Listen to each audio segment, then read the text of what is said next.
And guys, what if we got another rook and bishop against rook? That would be crazy. King there. It's going to try to take. Go to h5. Knight there. Rook f6 check is going to be played. Ooh, I don't know if I agree with that. What the? That's a full rook. That's game over right there.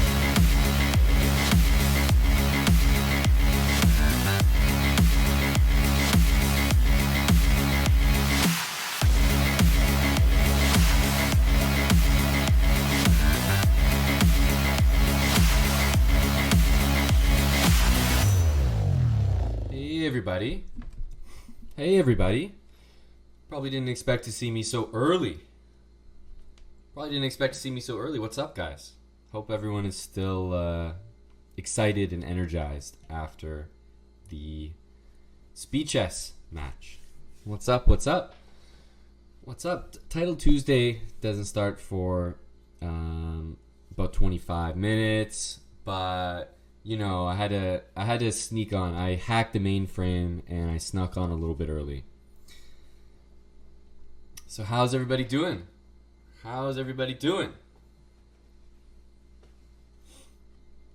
Hambo before dark. You guys know it. Just a little pre-show.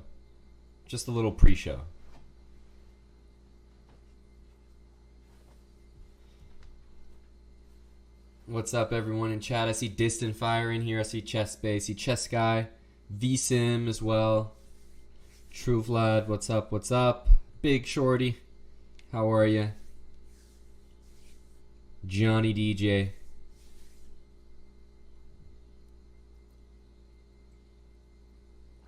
Guys, I got my very red Red Bull today. I'm full of energy. I thought I would try to get a few games in. Just hang out with the crowd before Title Tuesday starts. I'll be the commentator, so I'm not allowed to actually jump in and claim first place. That's why they put me in a commentator role, actually. It's because they understood that, you know, sending first place over to Canada every single month was getting a little tiring. So they obviously had to station me in a commentary role pretty much to give some of these 2700s an actual chance in the tournament. And I respect that. I respect Chess.com in that regard. How they've decided to do that. So, you know, I'm willing to go along with it for now. But they can't stop me from showing up a little bit early and trying to get a few games in, talk to the crowd, hopefully play some Blitz. Let me see if I can join the pool here. Yeah, let's get in there. Ooh, 2750. This certainly looks like a tough opponent, guys. Unfortunately, he can't join Title Tuesday because he's not titled. That's the issue with this guy. Unfortunately, he's just unable to participate, so that's why him and I are doing the pre-show right now. Okay, let's take that. I'll play g3 next. Yep, he's definitely taking his time here. Okay, take my pawn. I'll play bishop d3. I'm going to castle.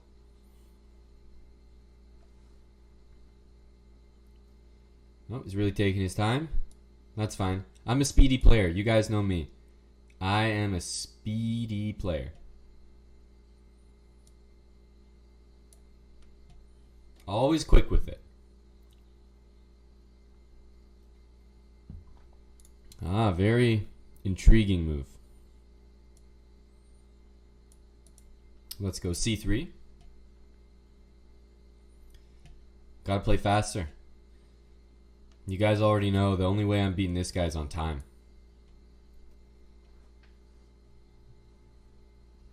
Why do I look like I applied makeup? That's just the natural Chessbrah flavor that's probably still kicking. That is just a natural Chessbrah flavor. Queen b6. Don't know what this guy's up to. But I'm not going to pretend to understand. Let's trade queens. Let's see if he's a fan of that. Oh, I hung my pawn. Oh no. That's the worst pawn to hang. Oh no, guys. That's the pawn you're not supposed to hang. I was so excited to trade queens.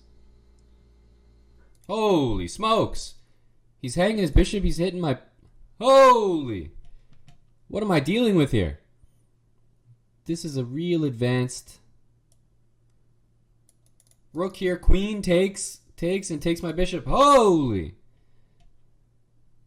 Guys, I am putting up with a real tough opponent here. Holy smokes. I can tell you I didn't sign up for this. Okay. This is a serious move, guys. Let me be clear about that. That is a serious move. Let's do this one. Wait, if I take that, there's rook c4. Oh, he's going there. What an absolute monster here. This guy showing no remorse.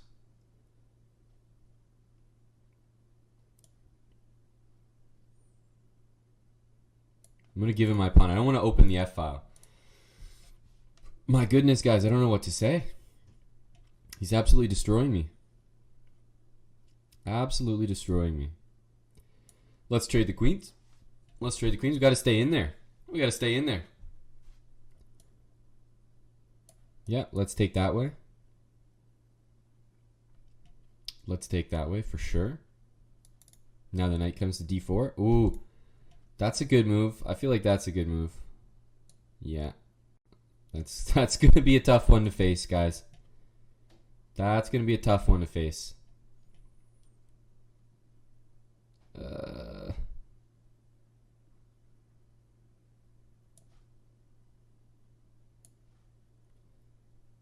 This is going to be tricky. We got to sprint it.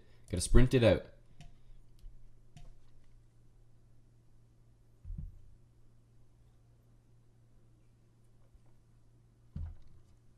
This is why they don't put me in the tournament. I'm too lethal. Too lethal. With 32 seconds, down a couple pawns, you could say I'm a guy with a dream. My knight is so dominated.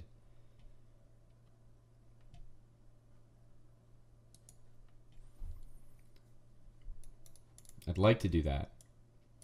I don't think he really cares, though.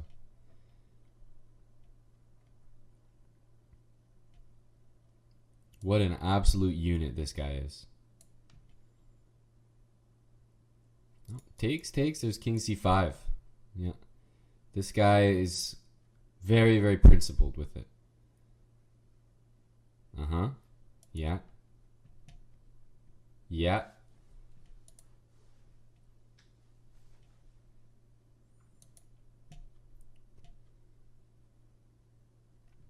The thing is, I can't really play knight d8 because of bishop d5.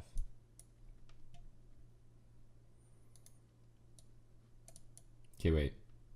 Did he just blunder that? Whoa! Would you look at that, guys? Would you look at that? Your friendly neighborhood commentator comes away with the victory. After flawless execution. Not everyone's perfect, eh? Not everyone's perfect. Would you look at that? Sometimes you gotta take him down by any means necessary, guys. Any means necessary. Easy clap right here. Easy clap. Well, I can tell you, if this is the caliber of the regular players that are in the Chess.com pool, guys, this is going to be a very exciting Title Tuesday. That's what I can tell you. I'm just out here doing like a scouting report, you know. I'm just doing a scouting report.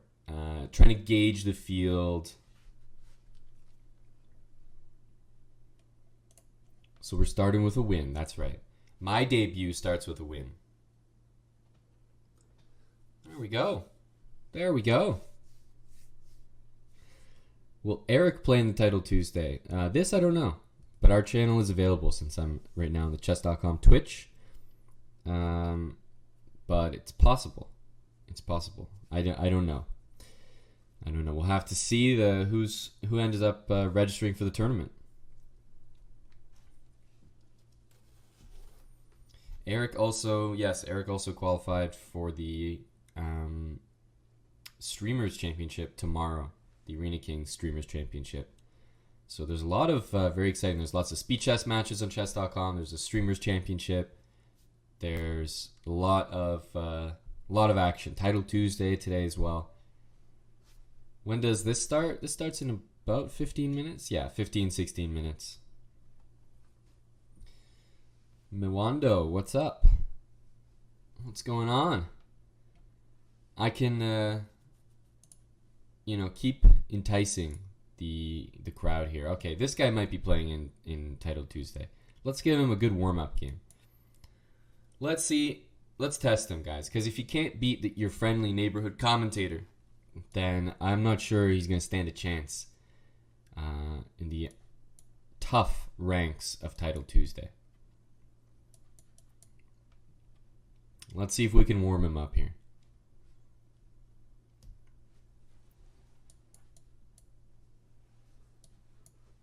Yes. I'm going to play Queen H5. I'm going to play Knight here. I might castle this way as well. Now I really might castle that way. He's tempting me with this all the time. I think he wants to take like that. He is tempting me though. Maybe we gotta bring the knight in. Attacking those two things. Queen d2 looks like a fair move. And he's played it. And he's played it. I'm gonna castle. If c4, I'm gonna go back, threaten that knight again. Knight g5. So not threatening anything. Maybe threatening bishop e2. What if I just attack the knight? That's what I'm wondering. Knight e4. And then I'll bring my knight back to f6. Maybe this knight. Okay, I'll bring this knight in. And I think I might take with the pawn. Ooh, that's a good move. That's a good move. Okay, let's do this. Alright, so he's got the attack on my king. I don't really have an attack on his king, but I think I like my knight compared to the bishop here. So knight here, simply h3. No point in doing that. Let's go for rook e5 might be coming, and maybe I can get ready for that.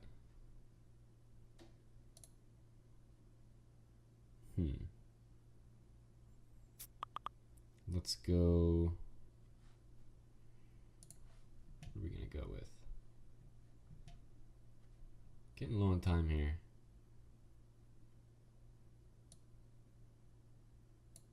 Start with this. Might play Queen f5 next. Might play Queen f5 next.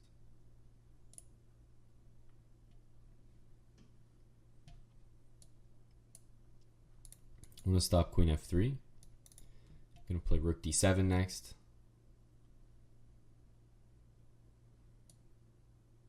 I think I want to play Rook d7 next.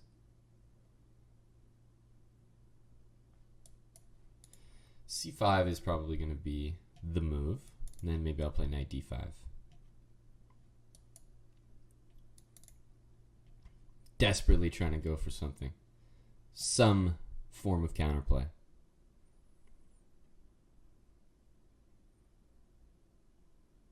Okay. If he takes, I want to take back. I'd also like to play b5 potentially.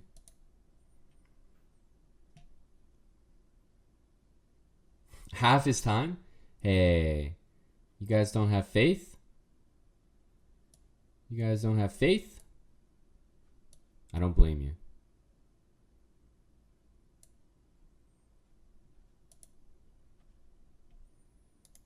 Maybe takes bishop c5 is an issue. Maybe that's an issue. Or maybe that's an issue. Yikes. We're going to have to play this move. Oh. Let's go here. Let's see how mated I am here. Maybe I'm not mated. I'm up a rook, guys. Play on till checkmate. Always play on till checkmate.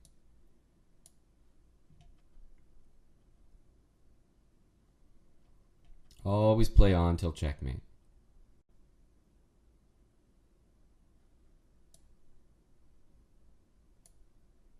I'm winning. I'm winning here, guys.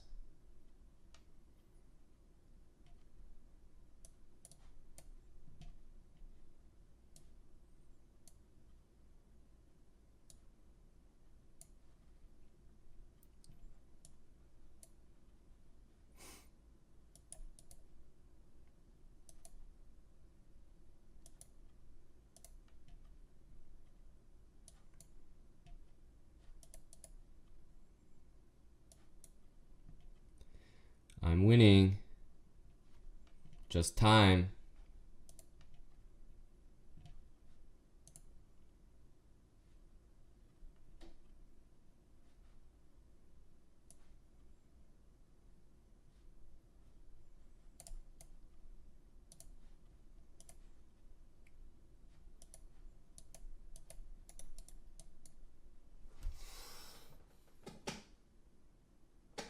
That's your commentator right there, chat. That's your commentator.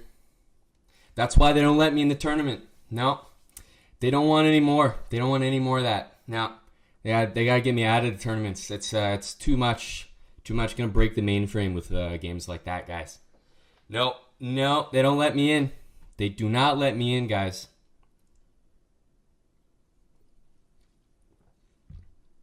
I'm just the commentator. I'm just the commentator, guys. I'm just the commentator. No. They can't. They don't permit this. They don't permit this on the website. No. Can't have me in the actual tournament. A little too dangerous. A little too dangerous.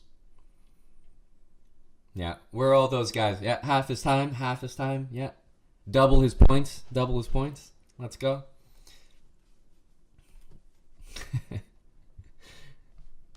This guy's gonna do great in Title Tuesday if he plays, because he's gotten my blessing, my seal of approval. So everyone pay attention. Titan 013, he is going to do really well in Title Tuesday today, I feel. He's going to do really well. It starts in 10 minutes, guys. Starts in 10 minutes.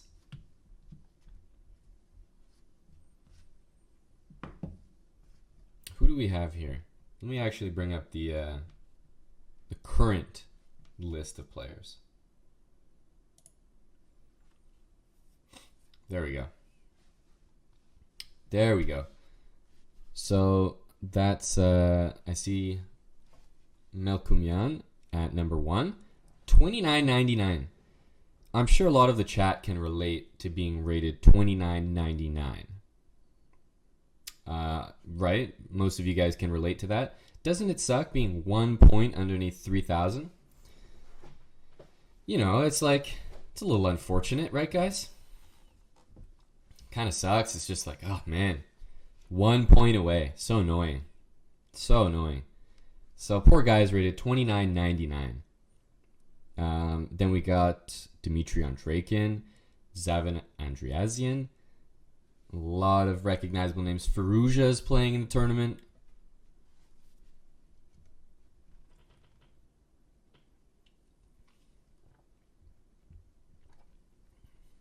Yeah, you guys know what I'm talking about. You guys know what I'm talking about. $29.99. I tell you, every time I'm rated $29.99, geez, so frustrating. So frustrating.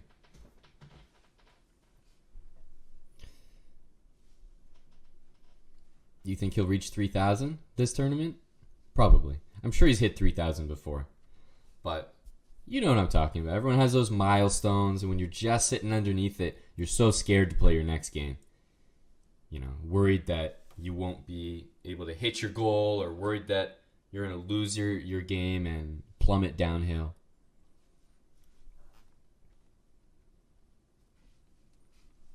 Starts in 7 minutes here. Now, I would play another Blitz game, but I don't want to cut it too close, you know? So, let's see if there's anyone in the bullet pool. Let's see. Yeah, baby. Whoa. Let me get this off the screen here. What was that sound?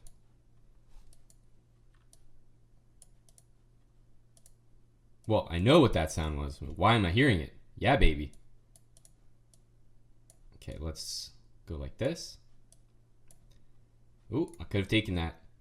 Hey, I can still take it. Let's go here. Oops. Some bullet, yes. He's going to play e5. Let's take this way.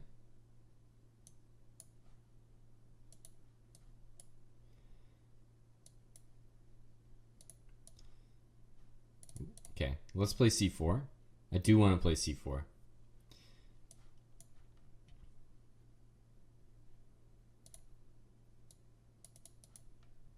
Okay.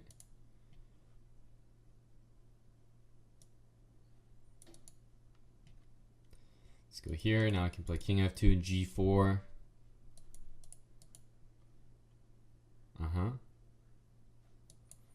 F5, I can get my king in there. Problem is he can't take it because that pawn's hanging as well.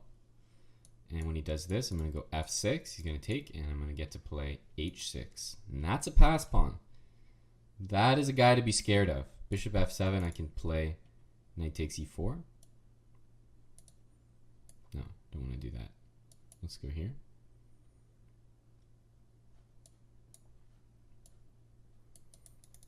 Let's bring the king. Knight f5, king f4. I want to take this, play knight g3.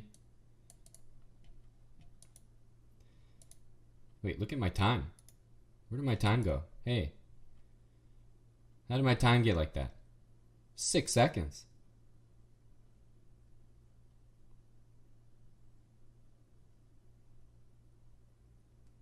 Hey, there we go. There we go. There we go. All right, we'll play a rematch.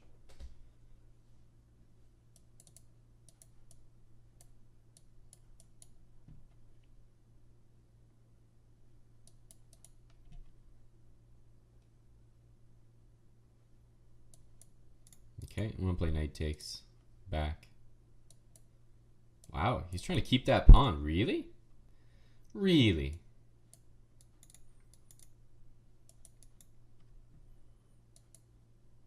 I can't believe the nerve of this guy.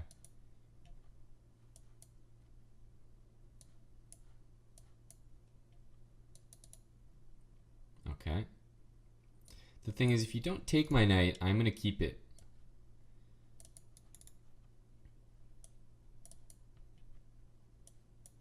I am going to keep it. Here comes h4, or there should be h4 coming. There it is.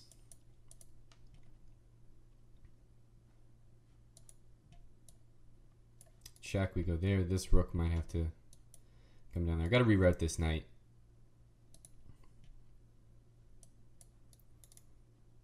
Okay, I'll offer a trade of rooks. He fell for it. Okay, now we get the other rooks traded. Now it's easy.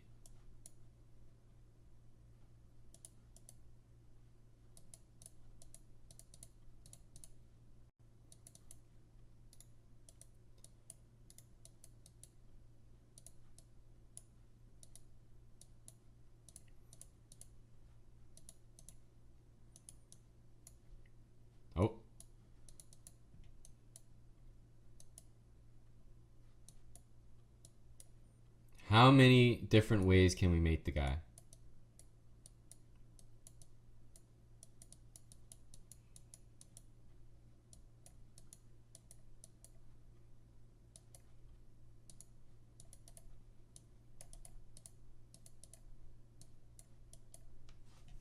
There we go. I had to get the trip queens. We had to get the trip queens. We had to get the triple queens, guys.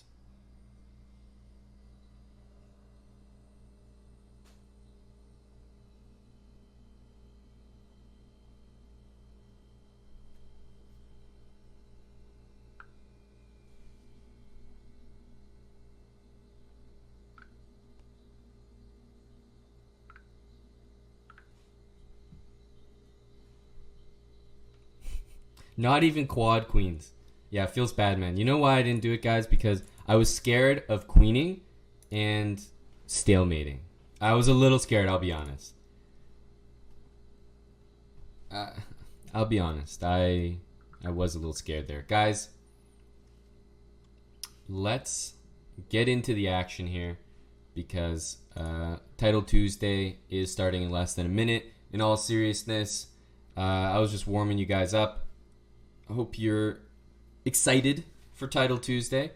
This is the Title Tuesday that's happening for August 2018. Starts in a minute here. We got a lot of strong players registered. I'm just going to be your commentator today. Reminder, it's 10 rounds of 3+2 action.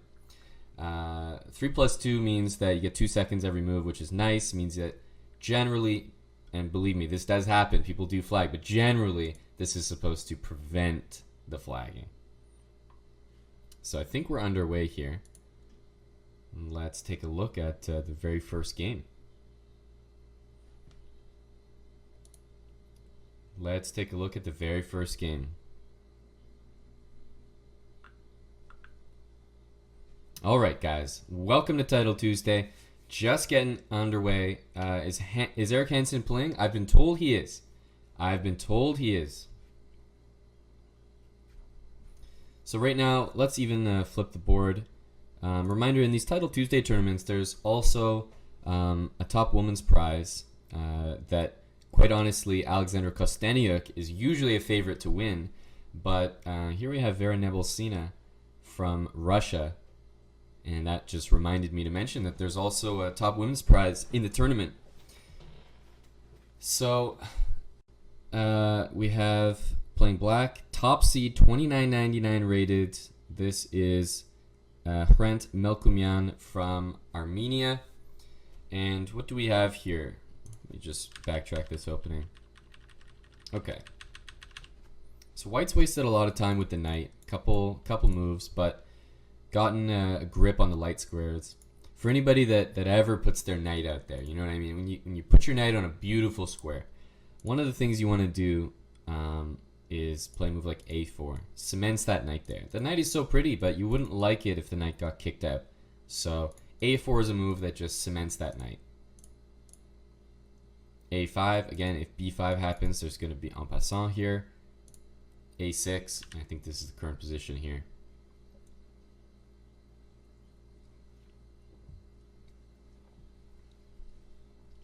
Yes, white is in the think tank.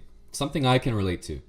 For anyone that's ever watched me stream on the Chessbrah channel, maybe even seen me play this exact tournament where I haven't been a commentator, I get in big time trouble. And that is one of the big differences between the lower rated players and the higher rated players. A lot of people are like, hey man, you know, what's the difference between me and Magnus? Or what's the difference between a 2500 GM and Magnus Carlsen? I'm a 2500 GM. So what's the difference between me and Magnus? The fact that he can play all these patterns 10, 15 times faster than I can.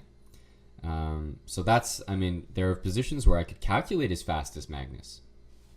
There are positions where I feel like what I'm calculating is the same thing he's calculating, but he's doing it faster. So when you're in a situation like playing Blitz, that's going to be one of the biggest differences between players here.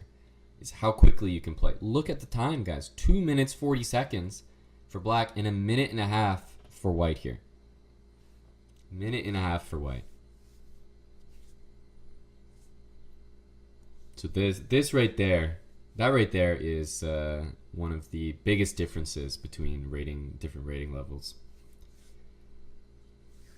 All right, Queen A4. Speaking about the position, I can't be too upset with how White's played so far. In the long term, this move E4 is going to hurt. I think E4 is going to be tough to meet because after takes, either bishop or knight takes is going to be strong. This is annoying. I wonder if we're going to see rook b8 repetition or if black's going to go for something crazy with e4. I think that you just defend the pawn because you're up so much time. He's up a full minute here. No need to get fancy and sacrifice. 29.99. That's right, guys. It is a pretty absurd rating. Very high rating on Chess.com. But for those that don't know, we've definitely seen higher. Hikaru Nakamura. Guys like, I think Magnus Carlsen, of course, has a higher Blitz rating than 3,000. I've even seen a lot of other people that you wouldn't expect with ratings over 3,000. When you play a lot on the website, grind it out, you can definitely reach that level. Me, I'm a little lower than that, guys. But that's why I'm your commentator. That's why I'm not in the mix here. That's why I am sitting on the sidelines with my hoodie, with the chat, with my Red Bull, just bringing you the calls. Bishop takes e4. This is always really annoying to have these bishops face off against each other because White's bishop is very strong if it's unopposed. So if this bishop was back here, White could think about moves like knight d4, really unleash the power of that bishop. But this means that if you ever move that knight, black's going to get to exchange, which is very, very good for black generally. Pawns are a little disconnected here. Black has the nicer pawn structure, 3 and 3. Those pawns look a lot nicer than White's 4 +1/+1, although it's not the biggest deal. In this position, after knight e4, the issue for White is bishop c1 hangs knight takes c3, which is a free pawn. So you probably got to defend that bishop. I'm looking at queen c2. That seems to be the move. Oh, the problem with queen c2, guys, is now this pawn hangs. So we're going to see knight takes c3, rook takes d8.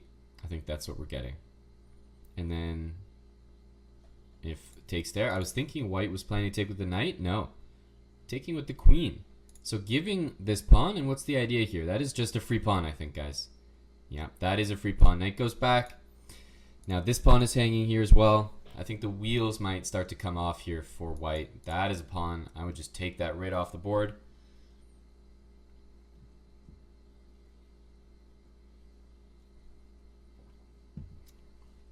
Don't worry, guys. I will update you on the standings as soon as they become relevant. Right now, tournament has just started. We're in round 1. So no point getting too caught up with the standings yet. But I will bring those up when they become important. Sounds like Aman wants to join this tournament. True Vlad, hey, I'm not gonna shy away from a challenge, but I was already explaining how they just get tired of sending first place money over to me every single month, so I had to resort to the commentary position.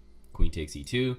How much are we up here? We're up 3 pawns, 3 whole pawns, plus all that time. That is victory. Let's keep going. Look at the other mismatch games that we have. Round 1 of the tournament, usually you'll get some mismatches. This is a GM on GM battle, though.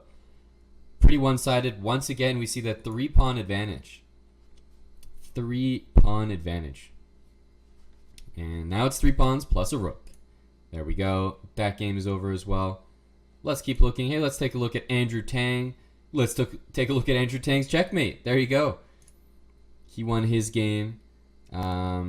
Let's take a look at Alexander Shimanov playing Chessbrah Jade Postuma, the young boy from Michigan. How will he fare here? Is there a bishop takes h6? There is a bishop takes h6. What about knight f6, though? Is that a huge blunder? You got to play king there. Was there a different move? Like, what about knight e7? What about knight e7? Oh, now this is mate. Oh, Jay Postuma goes down swinging. But hang on, guys. I was curious. What about this? Because in this position, knight here, after bishop takes, king takes, unfortunately, you checkmate yourself. But What I was thinking was this, and then if bishop takes, you actually go up the board, king f6, and hey, you got an extra piece here. You're running away, guys. I honestly think Jay Postame here could have potentially gotten away with this. Ooh, that would have been interesting. That would have been very interesting. Chances missed. Chances missed, guys. Let's keep looking at the games here. On to the next one. Mkhitaryan is in a drawn endgame, I would say. Probably this is drawn. But black, of course, has all the chances. The only way to do it is to bring the king over. You gotta bring the king over here.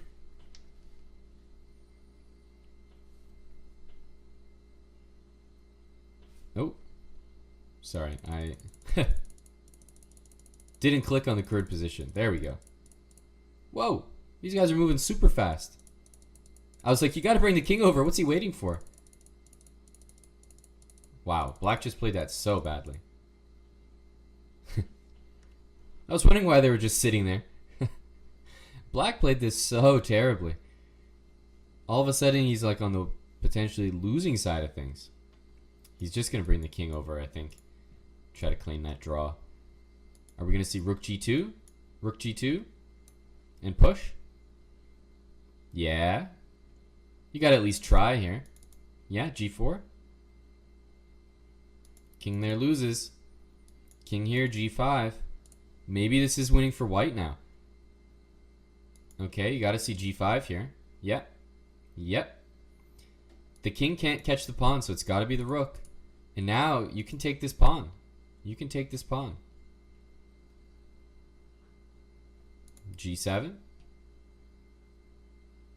Ooh, it's not going to be enough, I don't think.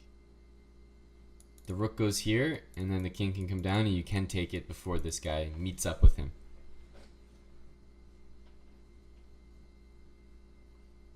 And you can't play h4 right now because the king would take the rook. So unfortunately, this one's going to be a draw for white here, who was pretty close to winning, I think. But black was the one who was up a pawn in this endgame. Don't forget, guys. Don't forget. Yeah, this is an easy draw because of the h-pawn. This is an easy draw because of the h-pawn. There it is. They're just going to agree. Still working through some of these games here. This one is over. Who do we have? We have Krikor still playing. Ooh, we might see some technique, guys. Queen against rook. This is good to pay attention to. This is great to pay attention to. Queen c3. Krikor, for those that don't know, Chess.com streamer as well. See him compete in every Arena Kings that I can remember. And it looks like here he's trying to put the squeeze on his international master opponent here. This is a nice nice move. It's going to force the rook to go here. But queen against rook is definitely winning. Okay, rook goes back. We'll see check. Then we'll see the king go up. Black's in a tough position here. Black is in a tough position here. King b1. King a2. And unfortunately for black, this is the easiest type of win for white, where the rook ends up on the back rank. You need you need to have a trickier defense. What? What?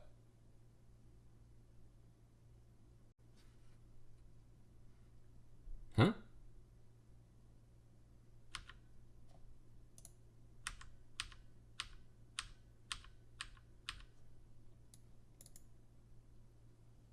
Well, I'm sorry, guys.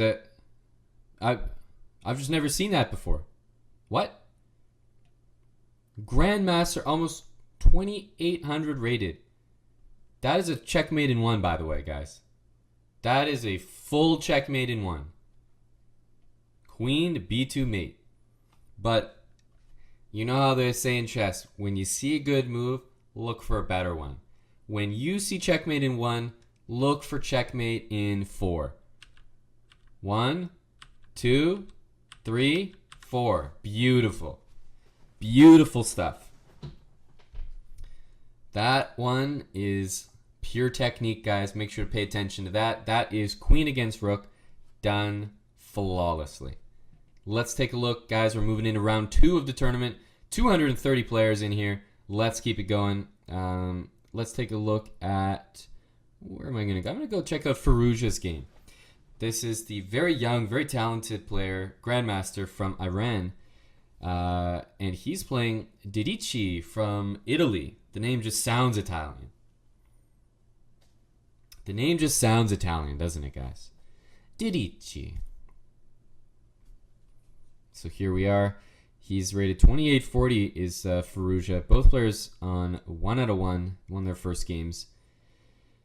For those that don't know, Firouzja is a very active player on Chess.com on the website. He has beaten me down a number of times in Blitz and Bullet.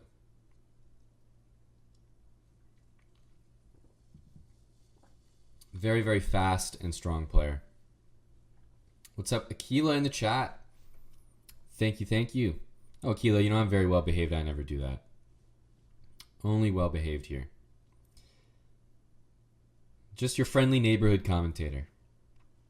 Well, guys, it's round 1, and we've already seen a grandmaster not checkmate in 1. So I think we're in for a very exciting tournament. Very, very exciting tournament. Bishop g5. Now, the idea is, like, if you can ever take here and have the pawn take, it's very, very good. So bishop f8 is a highly desirable move, but it's just not permitted. It's not allowed. Bishop takes f6 is so annoying. This knight is terrible on c7 because if you play c4, which is normal, you would want the knight to jump from d7 to c5. So this is not good here. I think we're very close to seeing tactics work. Bishop h4 might just be safe and good because we're threatening e5 and d6 here. This is some serious threats being made. So normally if this knight was on d7 where it should be and the queen was on d8, then black could play bishop f8. Also, the knight after c4, bishop c2 could jump into c5 if it was sitting on d7, but it's on c7, guys. That guy's really misplaced. This bishop is biting at nothing. Can't do anything there. So black's forced to make moves like this. And I think we're going to see tactics here. Knight takes e7, queen takes e7, e5 looks winning on the spot. That looks like it's winning on the spot. I want to play knight takes. If rook takes, then this tactic is there. Maybe e5 still works, but if queen takes, e5 takes d6 is my idea. Let's see what he did there. Takes, e5 takes d6. There you go, guys. It's on the board. You just got to take with the pawn here. It's not a big deal. Just take with the pawn. If you take with the queen, you allow queen takes d6. No point in doing that. But pawn takes is just game over. Game over. Queen b1. Ooh, that's a nice move too. I didn't even consider it because, again, I'm already winning a piece, so I already know the game is over. But queen b1 is an even more precise move by Firouzja. Nicely done. Bishop e4 takes. Queen takes, rook check, and that should win the queen, guys. Very nice move. Queen check. Queen takes d6, rook d4 is probably going to be the resignation we're going to see.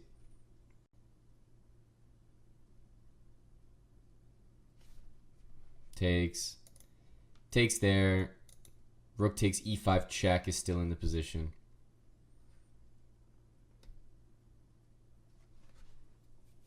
Very well calculated. Basically, white's just up an entire bishop here. So it's not really very interesting. I'm going to trust him, guys. I'm going to trust him that he can finish off that win. Let's take a look at board number 1. Look at that guy. He got 1 point from that Blitz win earlier. And here he is rocking the 3,000 rating. Rocking the 3,000 rating, but not the 3,000 position. Black is better here. Black is better here. 100% black is better, guys. He's about to win a pawn here. It's definitely not over by any stretch. We'll probably see rook e1 here, I imagine. Knight f3, queen takes b2. No, I feel like we'll probably see rook e1.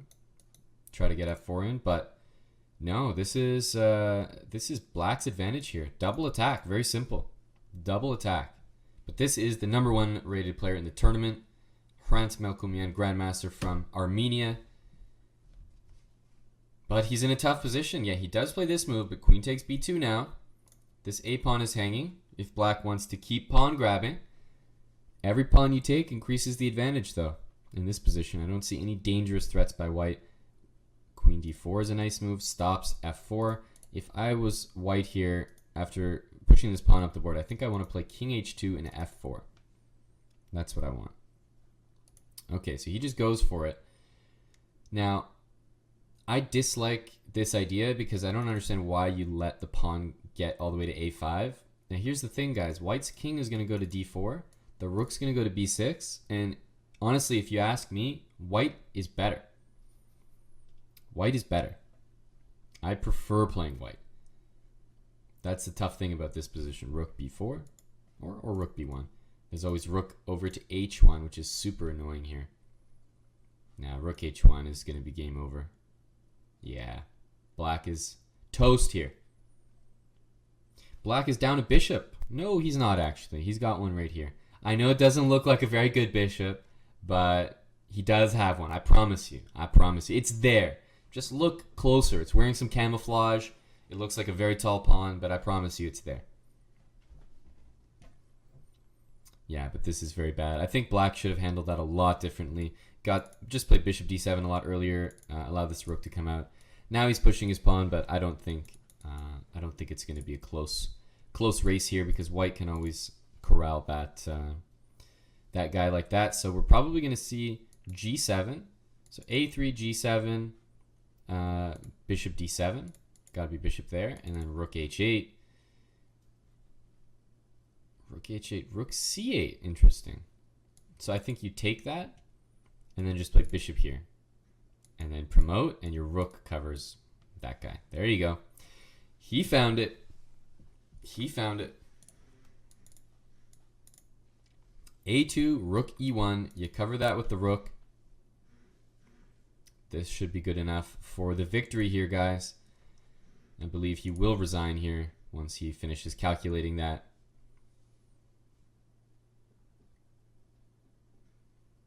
Yeah, this one is just over. The 3000 prevails, guys. The 3000 prevails. I would play rook here, I think. And then after a2, play rook here. Maybe it doesn't matter. Maybe you just queen. Sure, takes. I think you had to play a2 there. Okay, he's going to play rook here? Or no? Wondering if he can try to take that pawn or not. This is maybe still tricky. So after pushing, you got to play there because I'm threatening bishop to b1. And then queen. Okay, now bishop b1. And no, it's just not going to be in time. These pawns push, and the bishop is always here to take these pawns at the end. Unfortunately, yeah, so this one is going to be winning for white. We'll probably see king d6 here. King d6, f6, and then the problem is after b5, bishop takes d5 can be played. If you take it, I play f7, and I get another queen. Yeah, unfortunately, this doesn't work. Just f6, and take this guy. Take it again, and another queen for white will be the end of the game. There it is. GG. He pulls through once again. Let's take a look at Bobby Hess. Oh, unfortunately, this game just finished. Robert Hess lost. For those that don't remember Robert, I think he was just on Chess.com Twitch just before I logged on and brought you this show. He was doing the Speed Chess Championship commentary with Danny Wrench. So there you go. People around here do everything. Commentary, they jump in sometimes into the tournaments. Let's take a look at Nihal Sarin. 2775, a monster rating here. He's got the full point from last round. Now, can he pull this victory out? That's what I'm wondering. Okay, we'll see the check again. And then we got to see king here. Yep. Yep. King there. And now the king goes here. And now you take the pawn. This is winning for black. This is winning. King here.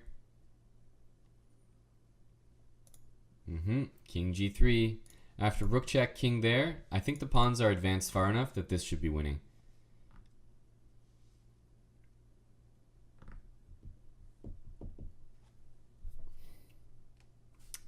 One sec. That might not be the case. That might not be the case. I think this one might actually still be drawn.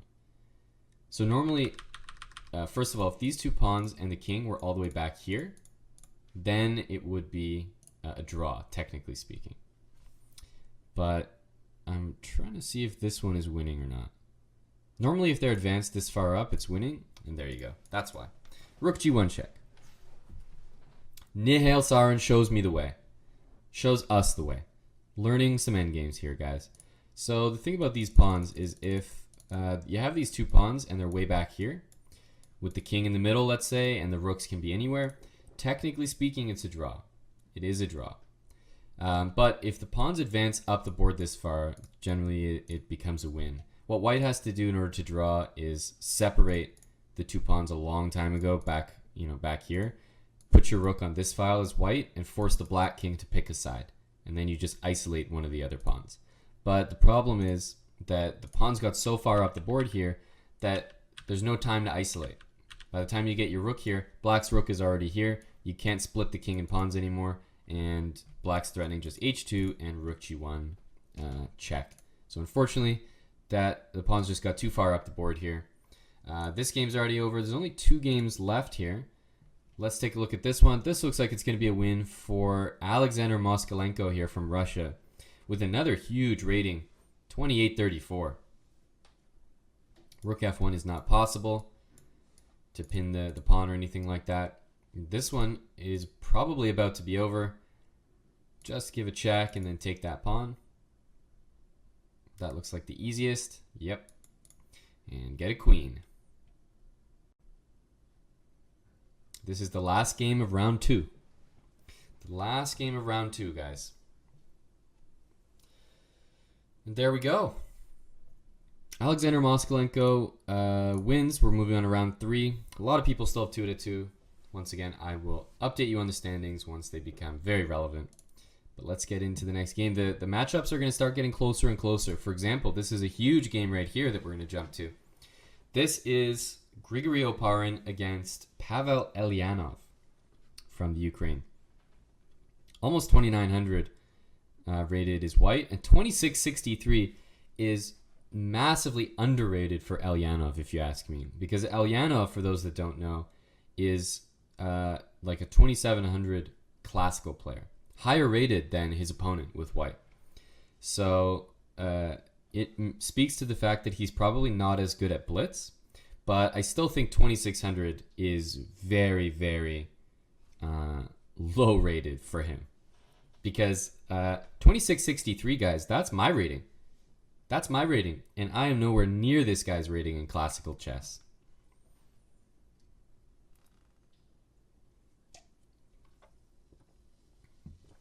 I am nowhere near this guy in classical chess. So Blitz just might not be his thing.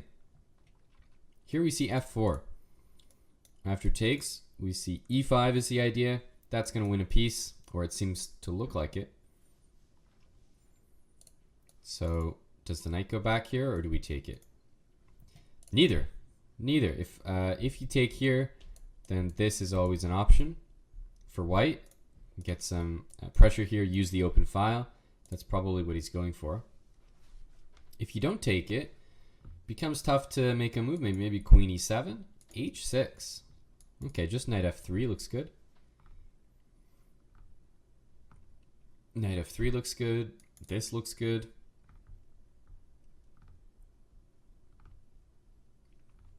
One thing you always stop and just calculate is stuff like this.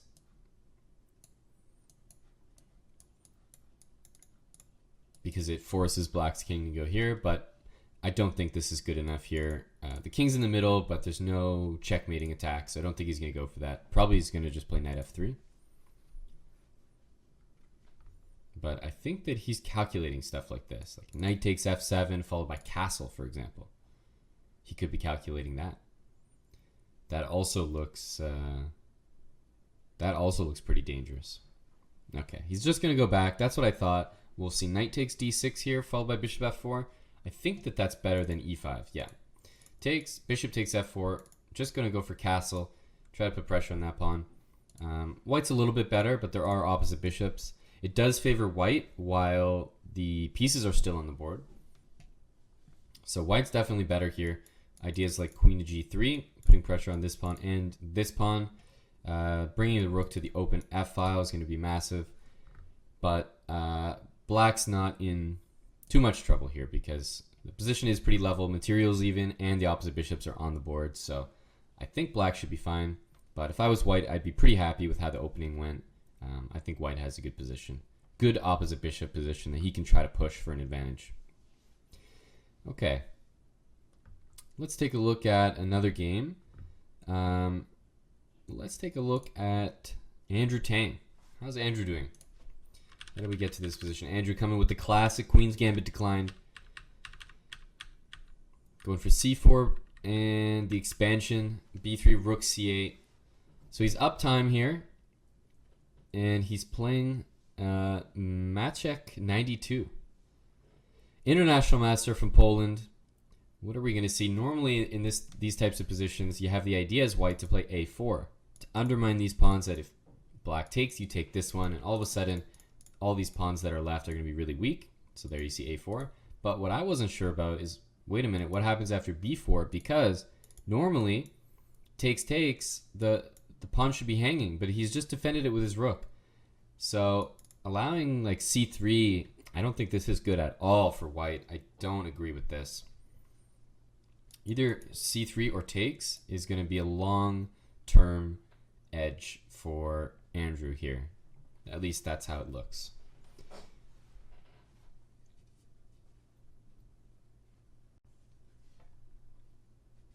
Queen f3. Well, understandably, white's going to go for some stuff on the king side, but if I had to choose, I'd say black is very, very happy with how things have turned out here in this position. Maybe queen e6. This looks like a multi-purpose move. Defends d5, defends d7 to stop knight d7. Because sometimes you might want to move this knight, but you're worried about knight d7 forking your queen and your rook. So queen e6 lends support to c4 indirectly. And it also defends the center pawn so you can move the knight, and this square so you can move the knight. And it stops bishop f5. So queen e6 looks like a nice multi-purpose move. And he's played it. He's played it. Sometimes when you calculate a move and it starts ticking so many boxes, you know that it's the right move to play. If I was white, I'd probably go for g4 because it threatens bishop f5 here. And it looks like it's in the right direction. Like you want to be playing those aggressive kingside moves. You got nothing to do on the queen side here. It's got to be g4 for me. Got to be g4 for me. Bishop g5. Bishop g5 is not the move I would have played, honestly. Not the one I would have gone for. Hey, maybe that's a good thing. Maybe that's a good thing. My moves are not always right, that's for sure.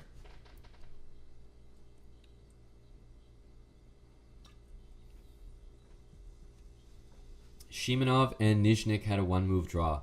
Well, for those that don't know, Ilya Nizhnik and Alexander Shimanov go to the same school together. They go to Webster. And they're obviously teammates on the chess team there. And they've probably played each other more times than they can remember. So, you know, when you're playing these tournaments and you get your friends, sometimes you just don't feel like playing.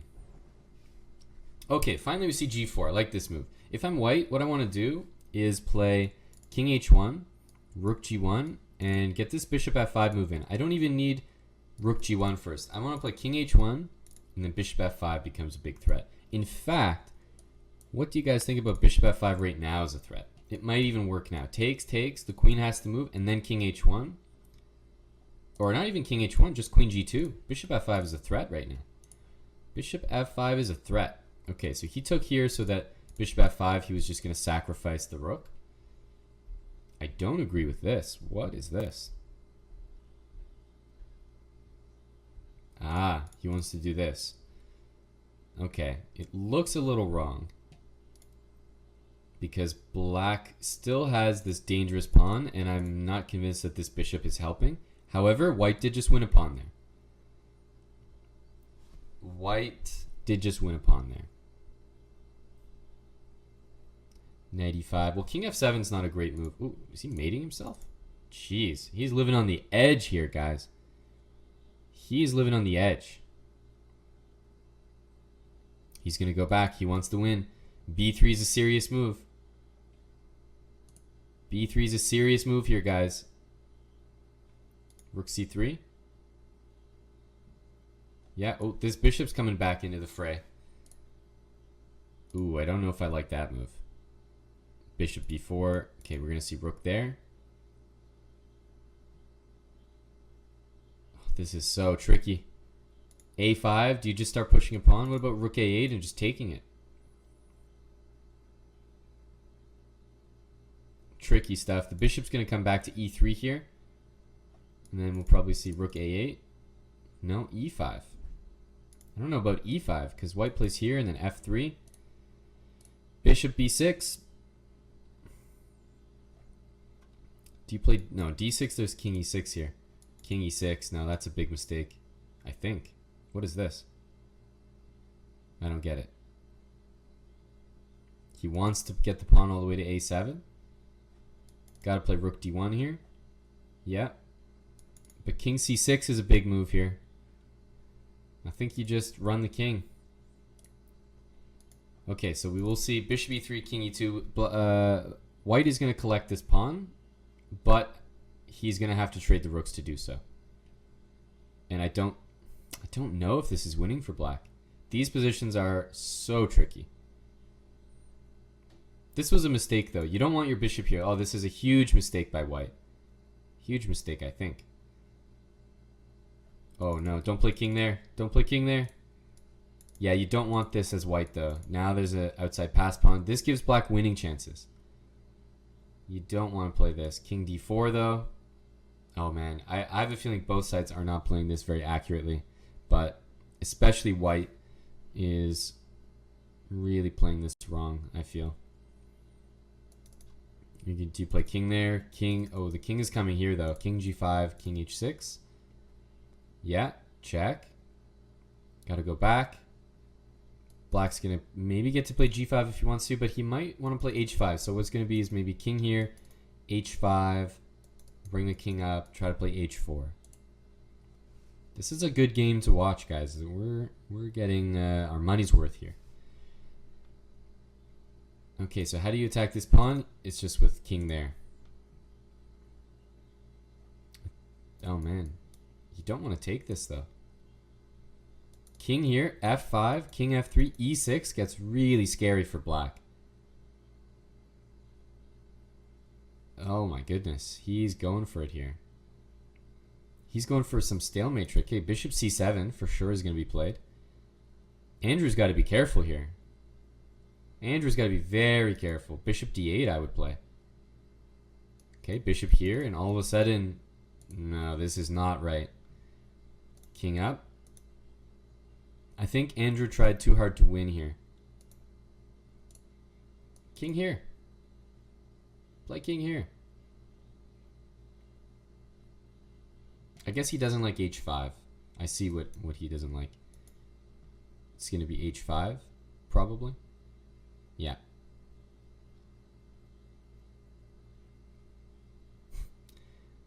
This has been quite the game, guys. I think black might even potentially be winning again or something.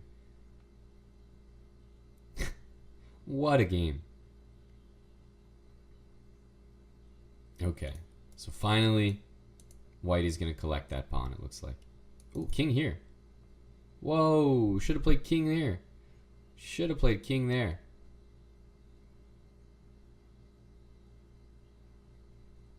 It would have been funny just because king here, there's no rook check. So you almost panic as black that you're going to lose, which would be funny.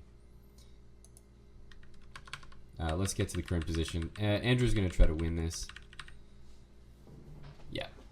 this looks like a fairly easy draw because even without the pawn, it's a draw.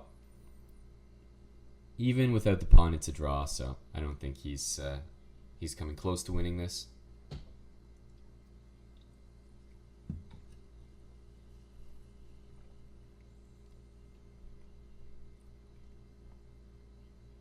Yeah, there's not much you can do here. King f5. Yeah, he's just going to take that. That was a good game. Very up and down, I feel like. Back and forth from both sides, but it's just funny at the end. There's only one move after king g6 that you can actually play as black, and it's rook here to cover that pawn. And then it's just a little bit of an easier version that you get to take this pawn right away. In any case, that was a pretty long game, which means there's only one game left in the round, and it's between the top seed. The top seed has the knight here, so you know that he's not going to be able to win this. They might just agree to a draw right here. Just take that, and then bishop here, I don't know, rook here or something. Rook here, king h2. King f2 he plays.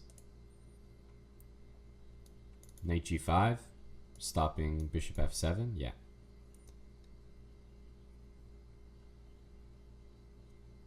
And he just gave up his knight there because he wanted to make the draw more official.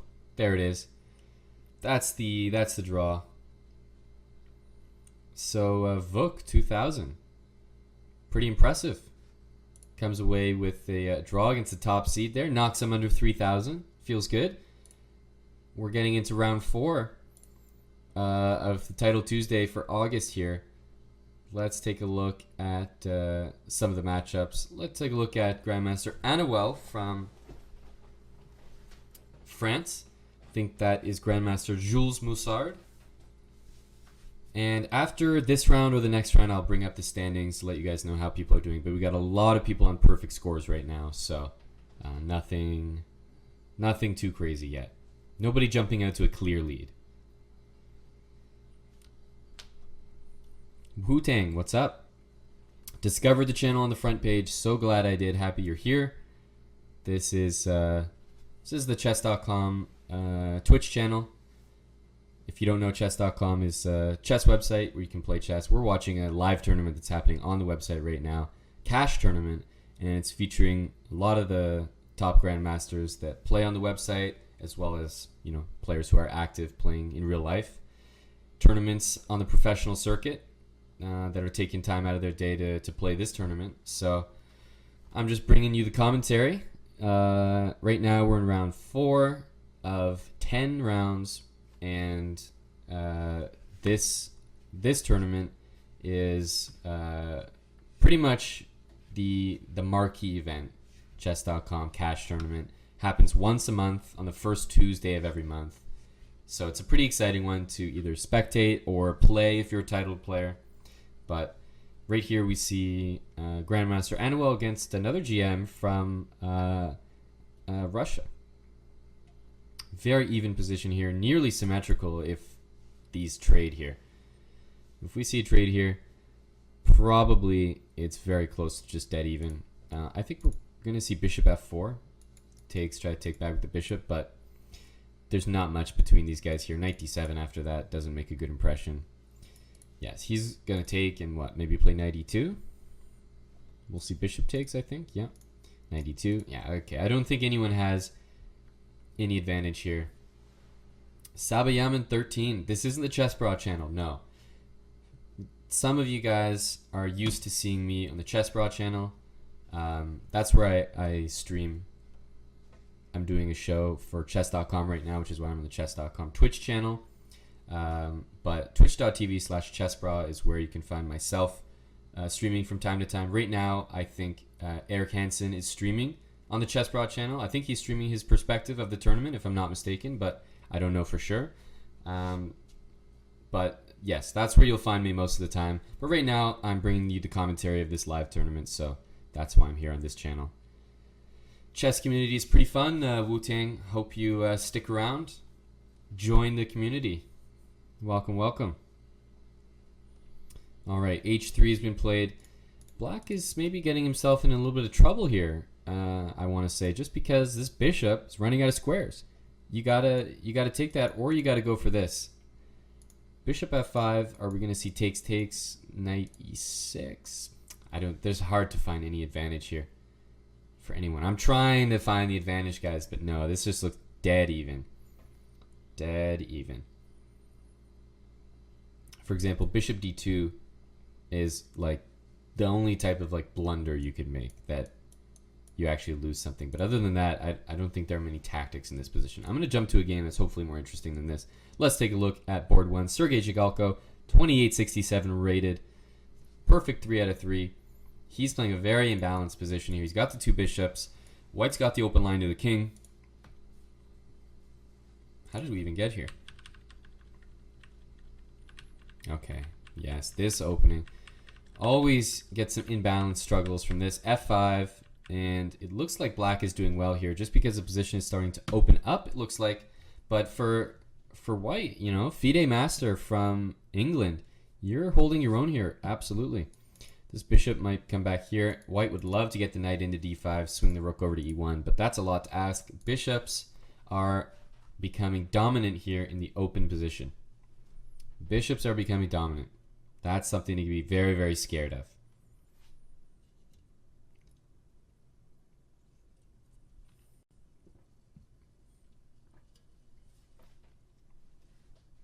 Bishop e8. Clear ideas of trying to get a bishop to c6. Just to illustrate that, knight f5. Something like this would be really, really scary for white when this bishop is pinning all these important pieces and to the king. This is not what you want to get into. So rook a d1 has been played. So at least now this is an idea that if you take bishop c6, white could play the move rook d5 and just clamp that whole diagonal down. So let's see what he's planning after rook takes f4. Maybe takes knight e6. There's not really a threat here. So if I take and play queen here, I'm threatening checkmate, so you can't move your bishop. And if you play rook f7 to protect it, maybe I have some tactics there. So let's see. Takes, and we'll see what he does. Queen f3, he's played it. Rook f7 or g5. Those are the only 2 moves. We'll see which one Sergei goes for. g5 looks better. Yep. A lot better than that move.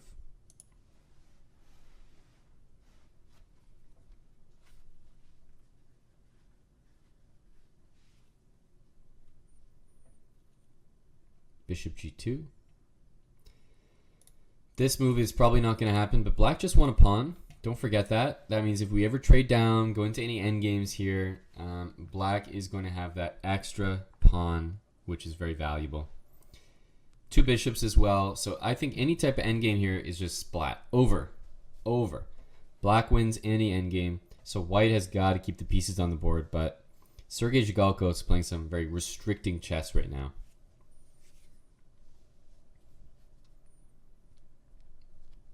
h4. h6 is reasonable. You don't even need to play it, but h6 looks pretty reasonable. Queen c5 also looks good, bringing the queen over. I like queen c5 actually. Yeah, I think queen c5 is a good move. White might want to play bishop h3, trade these bishops, but I do like this move. Queen c5 bringing the queen over. Queen d8 is a weird move. Whoa. What is queen d8? That's such a strange move to me. I mean, might work out, but I don't think that was the best move there. Queen wants to slide over to g8 maybe. Okay, knight c6, I think it has to be taken. And bishop f4. There's c5. Gotta be careful here. This is getting really tactical. Rook e8. Okay. Interesting. Queen takes, there's going to be rook e1, which is the issue.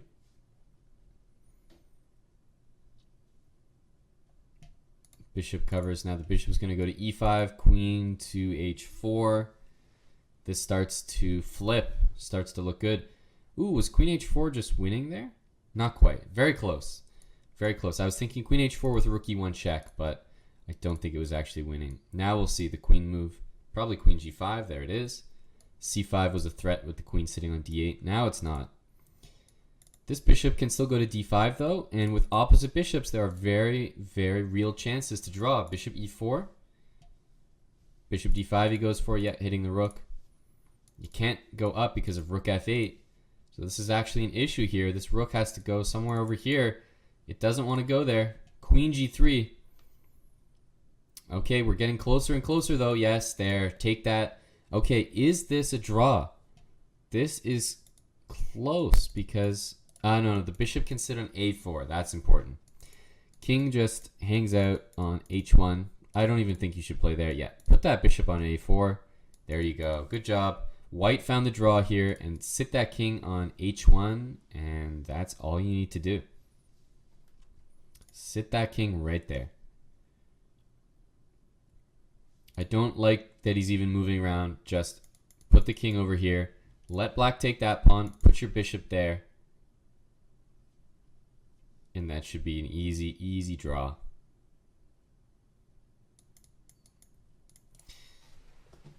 I never like it when people make things more complicated than they need to be. It's like, just put the king back here on h1. No sense in having it all the way up there. But anyways, it is a draw. It is a draw. There's just no point in being out here. All you need to do is put this king on h1, guys. Leave that bishop there. If black ever pushes, you take. He's going to play king f3, but it's like you almost got your king caught out there. And if black had a few extra moves, he might have even been able to win that. Put this king on h1. Somebody tell this guy. Somebody tell this guy. Please, king on h1. Makes things so much easier. Black's going to keep playing because he's up that pawn, but there's no chance. There's no chance for anything here. He's going to play h3 with the idea that check, king... Oh. Okay, now he understands king h1. There you go. King h1. And just shuffle. There you go. He did it. We did it, chat. Just shuffle. Bishop back here. And king g1, king h1, and that's all you need to do.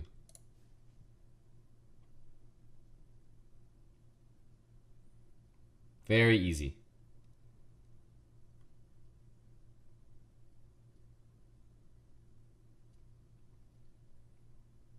Nothing's happening here, guys. h2 is played. Now you just shuffle, shuffle, shuffle.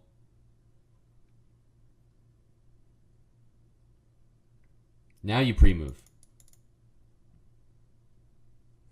Now you sit there and you pre-move. All right. So this game looks like it's going to be a draw. There it is. Finally, agreed. Rook against bishop here. Robert Hess with the bishop is trying to hold the draw. He's doing the right thing. He's in the corner here. Actually, he's in the wrong corner, I should say. This is why black is potentially confident here. He's not supposed to be in this corner. He's actually supposed to be in that corner with the bishop bouncing around the king to shelter it. So still a draw either way, but generally if you have king and bishop against rook, you want to go to the corner that's the opposite color of your bishop and then have your bishop on these two squares just blocking the checks.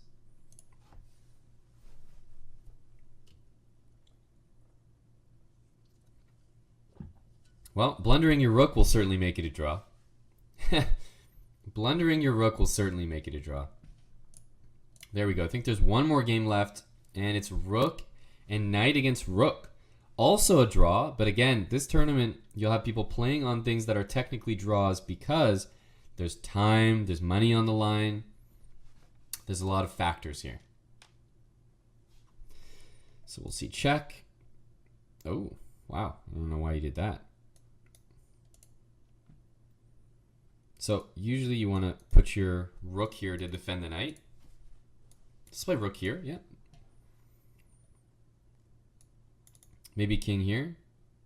Check, king here. Try to block with the knight. Again, this isn't winning. I'm just trying to suggest ways to possibly win. But it isn't going to be winning. King f8, there you go. King here and just walk all the way over. It's very, very tough to win these. Very, very tough to win these.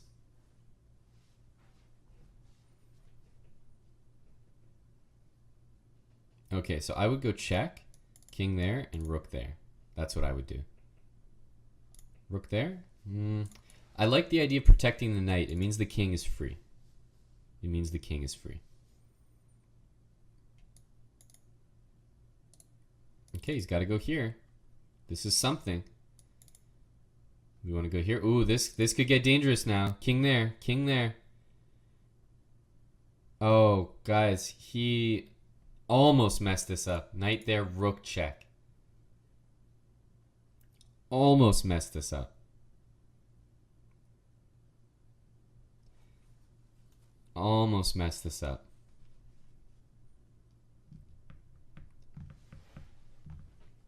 Very close, guys. Very, very close. Just to show you guys, knight c3 would threaten checkmate in one, but rook here, and that's actually a stalemate. King has nowhere to go. And if you dodge the rook, you just keep giving checks. Give up your rook, and that's a stalemate. Let's see the current position. He's trying to win it, but man, that was as close as you're going to come, basically. That's as close as you could come to winning. Ooh, I don't think that's the right one. The same trick is going to exist, but yeah, if you play knight there, again, you check. King goes here, threatening mate in one, but then check, unfortunately. Rook, or knight there, king over. You got to play rook there, good. This is what you want to do. There we go, king there. You want to use your rook to defend your knight, and I'm pretty sure we've been here for 50 moves, so I would be interested in claiming a draw if I was black here. King up, rook check.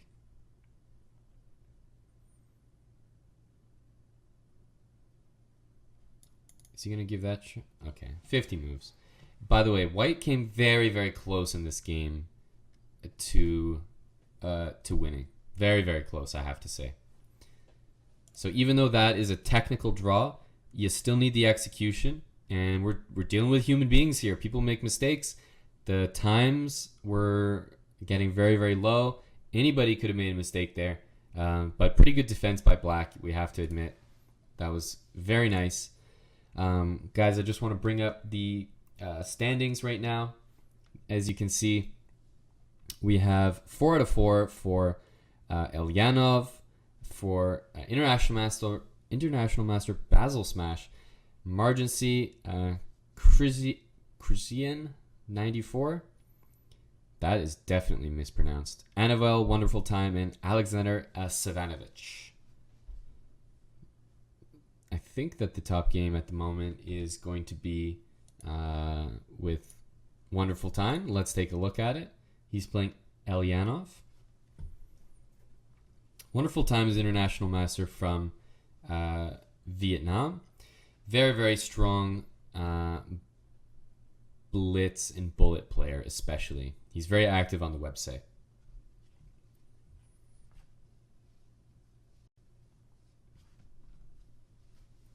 Very active on the website. Black has just executed this plan where he trades the light square bishop.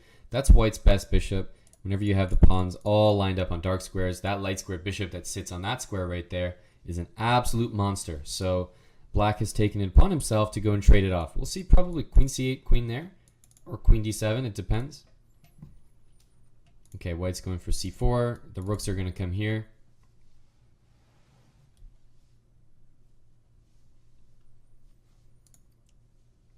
Queen d7. This is what I expected. Probably queen b3 here, although then knight c6, and is it really that impressive?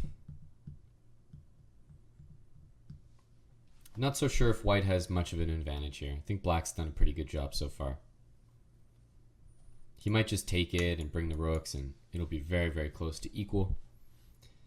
One thing about blitz chess is you don't always need to have the biggest advantage to play for a win, because time is a factor. Having the position that is easier to play is also a factor. So I think it's important that you realize even if white doesn't get a big advantage of the opening, he can still play for a win. But that being said, Elyanov, I think he totally neutralized white here. Knight c6, yeah. This does not look like anything special for Wonderful Time.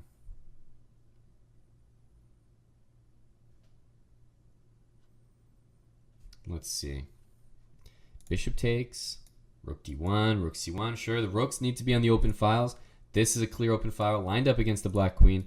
This is another open file because it's missing a black pawn, and white's about to play this move, or black's about to play that. Once these pawns exchange, these are the two files that everyone wants their rooks. Same for black as well.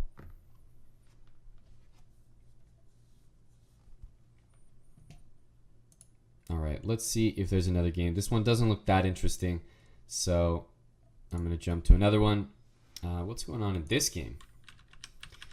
We saw an early h4, h5 by these guys. They're tangoing. White's got a king on e2. Queens got traded. a4 was played. Interesting. Knight there. Are we going to see bishop back? Or sorry, bishop to c4, of course, is much better. Knight takes. Is it much better? That might just be a blunder right there. He's probably got to take that. He could keep the bishop if he wants, but that's a blunder. So the idea was that in this position, knight c5, he didn't want to play bishop back because then b5 happens, knight a4, pressure on this pawn. But I think he should have allowed that because a4 means that after this, you can't play that move as easily because that pawn is hanging on a4. And after bishop c4, looks like he fell for a little tactic. A little tic-tac. Knight takes e4. If pawn had taken back, the rook would have taken the bishop. Black just won a pawn there. He's going to play d5. Black is much better in this game here. Black is much better. Bishop takes f7. Unfortunately, would not have worked because you take here. And then black gets this extra pawn at the end of the whole thing. So black wins a pawn there no matter what. Black wins a pawn no matter what. Okay, so here's the current position. Rook to c5, bishop e3. White's down a full pawn, which black just won with that tactic earlier. But bishop e7, let's point out, rook e8 pins you to your king. Not a good idea. King d1. If e6, there's bishop takes, so he's going to play bishop to f6. I think as white, you got to hang on to the bishop with bishop d2. There's no way that we can trade here. I don't think. Takes, knight takes. Rook d4, rook a5 is the annoying thing. So yes, let's hang on to the bishop. Play g3. I think you have to play g3 because black's about to just attack that pawn. It's not pretty, but I think you have to play g3. Yeah, if the knight comes in here, then at least you get some counterplay on this pawn. I'd like this king to be over on g2, actually. Okay, so knight there. If rook here, I think black wants to play this. Rook takes d4 was played. Interesting. That's a gutsy move, but actually, this knight e5 move was wrong there. He did just hang a pawn. If knight f3, you can just keep taking pawns. Maybe black goes for this, followed by bishop c3 and taking that guy. Maybe that's what happens here. Black is still probably in a good position, but oh man, I think he missed knight f3. There was a chance there to at least get some more pawns. I think he would still be up a pawn in that line.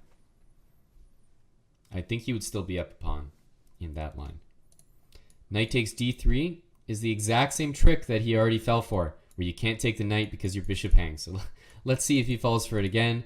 I think he knows what's up. How is he going to defend it, though, is the question. If king here, Maybe just knight there. You're threatening knight d4. You're threatening bishop takes b2. White is still in trouble here. 26 seconds counting down. He's defended that threat, but has he? What about knight takes? Ooh, I think...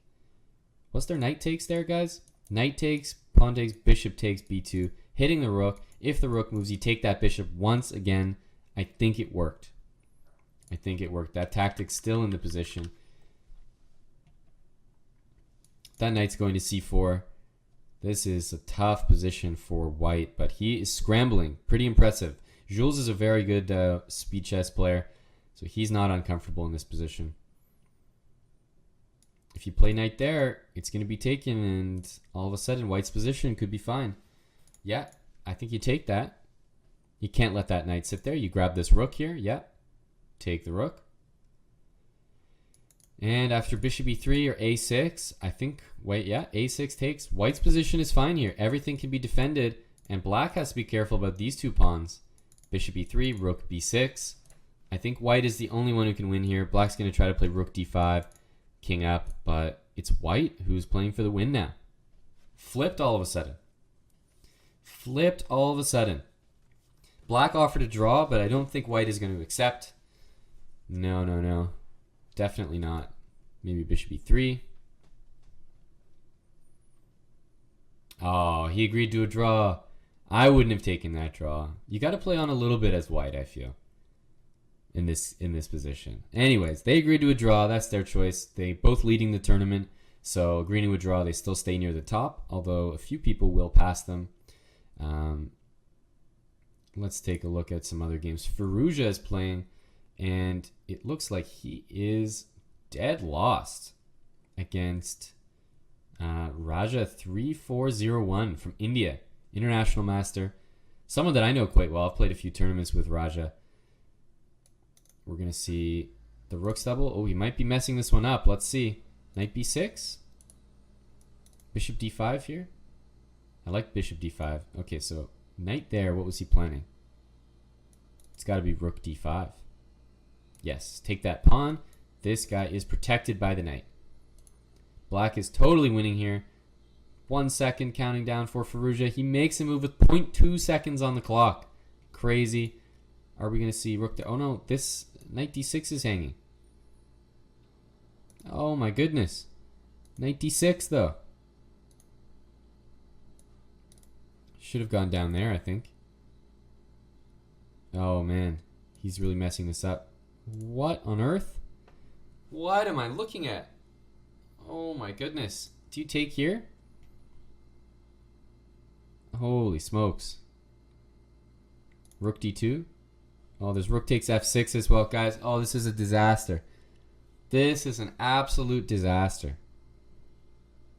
Is he getting mated here? I don't think he is. I don't think black's getting mated. King g8.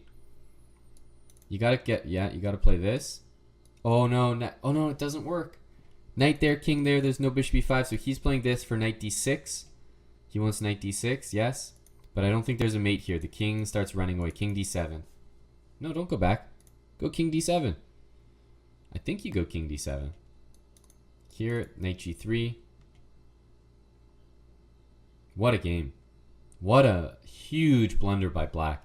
He was completely winning in that position. Okay, so if a3, he's going to put the rook there. Only white can win this game now. Only white can win. White is up a piece. He's looking to go and take that pawn. Bishop d6 will do the trick. Take it. Wow. Black is honestly probably going to lose this game now, guys. That's what it looks like. That's what it looks like.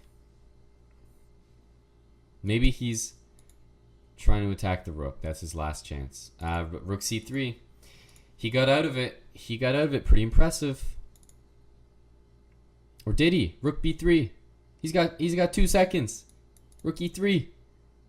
He's moving with 0.6. If king there, there's knight check on f5, keeping him in this game. He's just going to do this. Yes, now there. He's got 6 seconds now. Holy smokes. You got to go back. He's got to try knight f1. He's got... Oh, he blundered his knight. Oh my goodness. He blundered his knight. Now it's only black who can win. What the heck am I looking at, guys? This game is all over the place.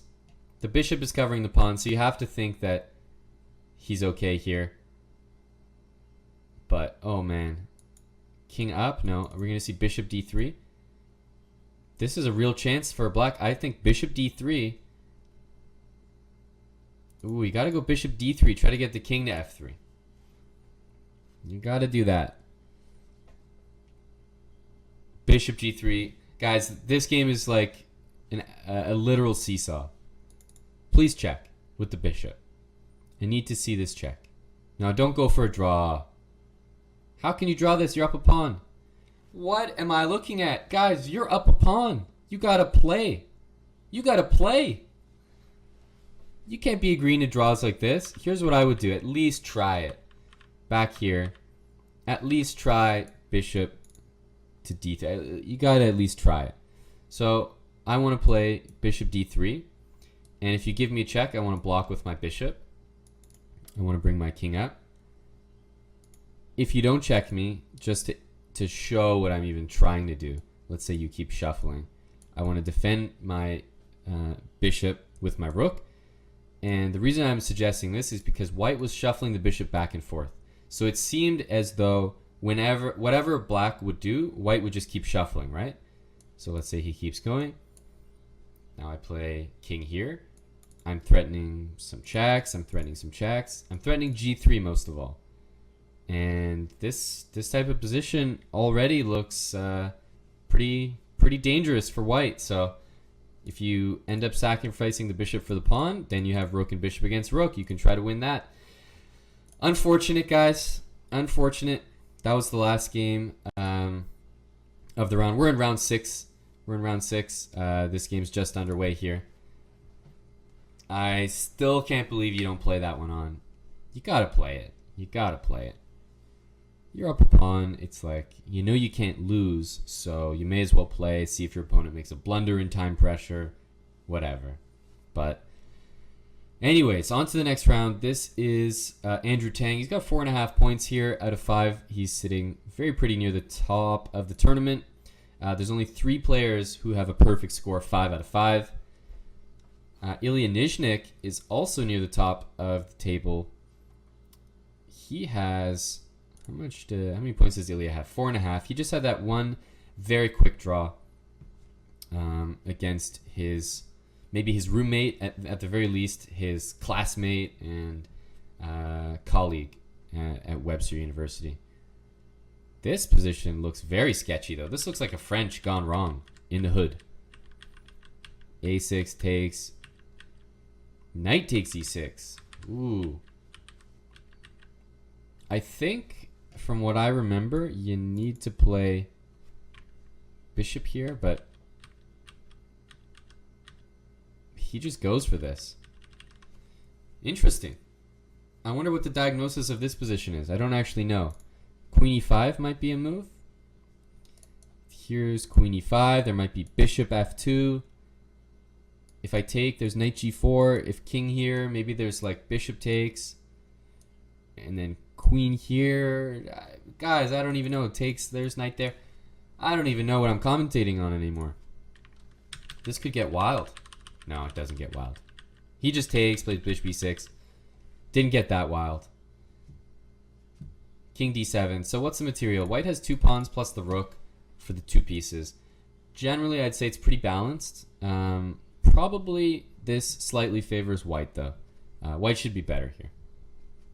White should be better here. A French gone wrong, more commonly known as a French defense. Yeah. Yeah, the French doesn't often go right. Okay, we're going to see bishop e3 here, I think. I think that's the move. Yeah, you got to play that. You're interested in the trade here for white, and you'd prefer if black didn't have the 2 bishops. That would be nicer. We're going to play c3. We're going to play f3. f3 is like an automatic move. Yep. There we go. Knight to g5. He's threatening to play bishop takes f3.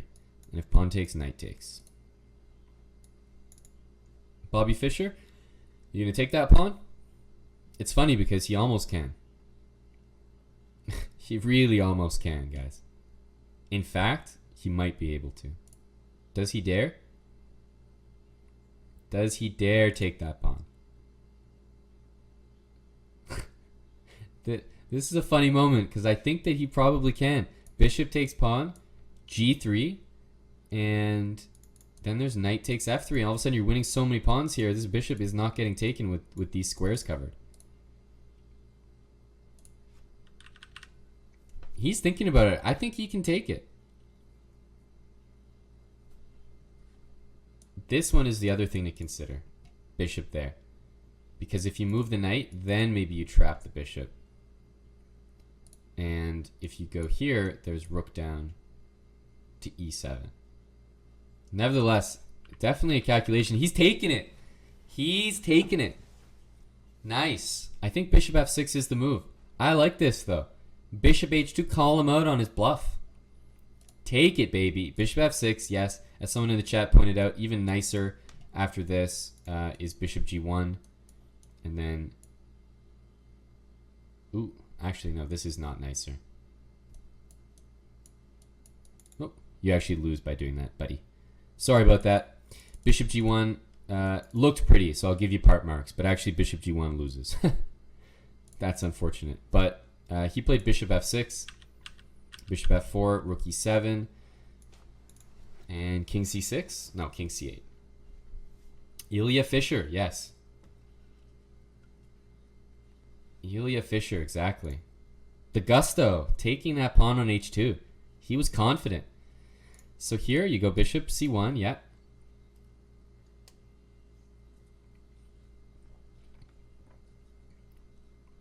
I think white is considerably better here, though. You got to do c3, I think. The reason he's not doing c3 is because he's thinking about this move. Yeah. And if you get two connected pass pawns, that should be winning. I think Ilya is going to go down here. Takes a5. He wants to play bishop here and take this pawn. This is going to be very tricky. Two connected pass pawns should win. But these bishops are so tricky. I'm actually scared for white here. I think that he might be in trouble here, seriously. The bishops are so strong together. You start to get worried here. Okay, so he's bringing the king over. We're going to see a4. We're going to see b4, a3, try to attack that pawn. He wants to play this. So I think b4 is the right move here. I don't think you want to let c3 happen.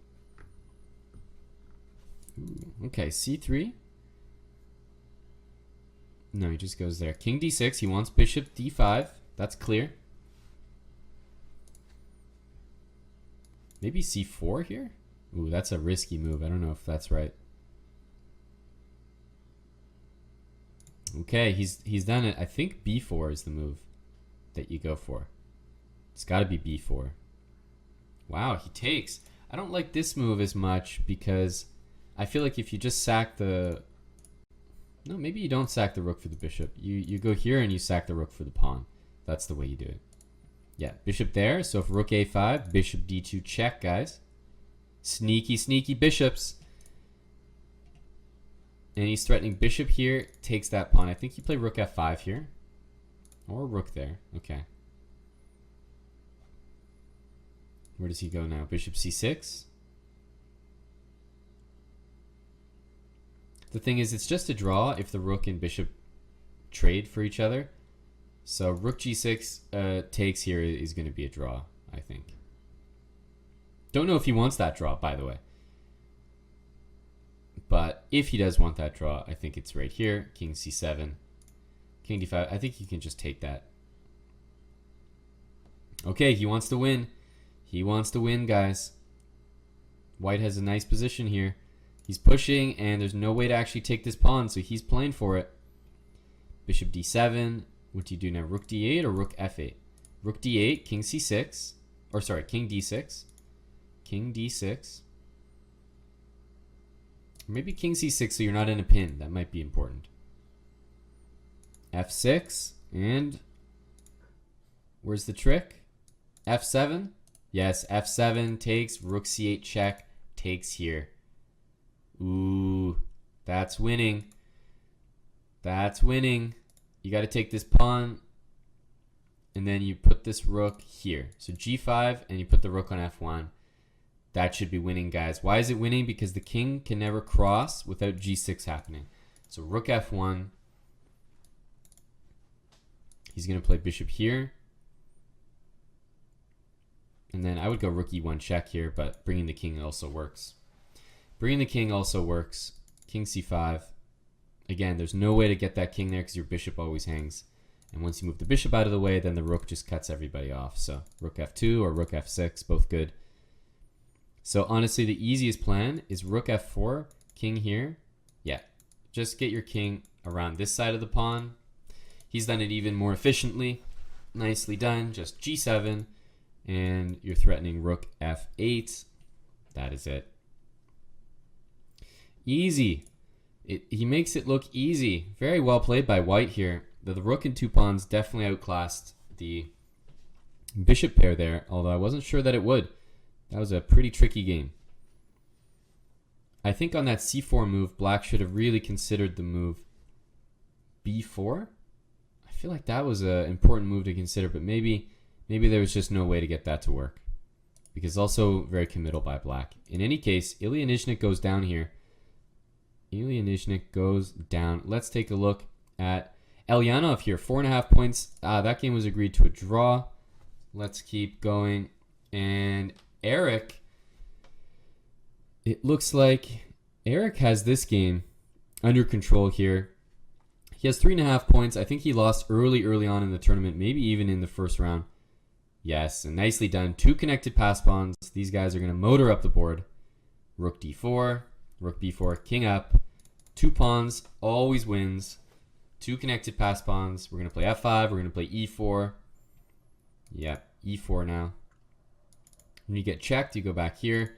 Here comes f5. King e3, king d4, and then f4. Okay, f4, f3. Too easy. Doesn't take much technique. There it is. Nice win against a very high-rated player. Sergei Jigalko, I believe, was the number 2 seed in this entire tournament going in. Number 2 seed in the tournament going in. Taken out by Chessbrah, Eric Hansen. Nice win. Nice win. Let's see who's still playing. Looks like Andrew Tang is still going. What a wacky endgame. He's got a bishop and a rook against a bishop and a knight. Definitely should be a draw. Oh, that's awkward. Is he going to take it, though? Okay, he is going to take it. And I think we've seen this endgame before, guys. So the king wants to be in this corner so that the bishop can just zigzag like this. And after king here, for example, what you're going to see is if you ever check the king, you can block with the bishop because, for example, if I check bishop here, if I play king here, now he's played a different move because of course he understands, but if I play king here, guys, that's a stalemate. There's no moves. That's why black is able to play like this. So here you're going to want to bring the bishop out somewhere, and then just don't play this move because you'll blunder rook to h4 check. But let's say what he wants to do is now check, king there, and rook there. Wait, what? Bishop c2. I was going to say, wait a minute, what? He just blundered. But here is the reason why this endgame works in terms of defense. I play king here. I think Andrew's choice was here. He played here. He played here. And if you had checked and gone rook here to threaten checkmate, there's always this check here. So get back to the game. He's probably executing that technique. There we go. You always have like a check on the king. Whenever there's a checkmate threatened, you always throw in that check. This is the current position. You want to have your king on the opposite color of the bishop. Then you always bring your bishop back and cover your king like that. Okay, bishop there is fine.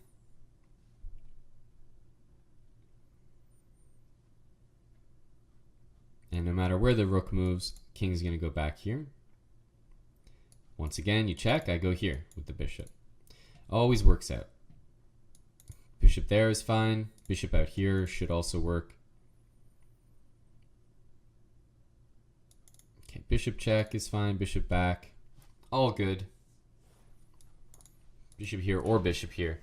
But you start to see the ideas. They start to make some sense here. You can just put the bishop out anywhere, and now king. Okay, you can go here just to stay in the corner, but king f8 also works fine. Or king h6, I should say. There's not much to do here. This is why this position is a draw, guys. That is why we're dealing with a drawn position. White's trying to win because he has the extra material. Only white can win this position, but if black doesn't make any mistakes, there's nothing you can do about that. Nothing to do here. I would just go king h8, yeah. Bishop d3, and pretty soon I think we're going to get to the 50 move rule.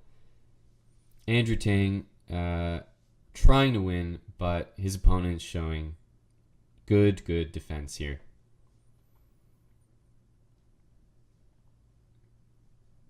Just move the bishop out somewhere. And you always have this pattern of moving the bishop back. But the thing is, guys, people blunder these in this tournament all the time. And this is a cash tournament. So, of course, you sit here and try to win as white. May as well. Finally, he's gone for the stalemate. That was close to 50 moves. Or maybe it was 50 moves. There we go. We're moving on here in the tournament, guys. Let's bring up the standings. Those are the games, but these are the standings. Wonderful time, 6 out of 6. He is the guy to watch. International master from Vietnam, a regular on the website. Definitely very used to the Blitz and bullet format, so I've seen him do really well, but never this well actually in the Title Tuesday events. So big tournament for him, 6 out of 6 so far. There's only 10 rounds in total. Again, 3+2 is the time control. You got the chasing pack, 5.5 out of 6 here. These three guys. Gadin Bailey was the guy who just beat Ilya Nizhnik. We looked at that game together. But a ton of international masters near the top of the table here. So the revenge of the IMs, guys. It's taking place. It's taking place. All right, let's jump into some of the games. Got to take a look at Mr. 6 out of 6. Can he make it 7? Usually what happens is if you have a big lead in a tournament, or if you're doing really well, near the end of the tournament, what happens is you start to slow down. You start to slow down.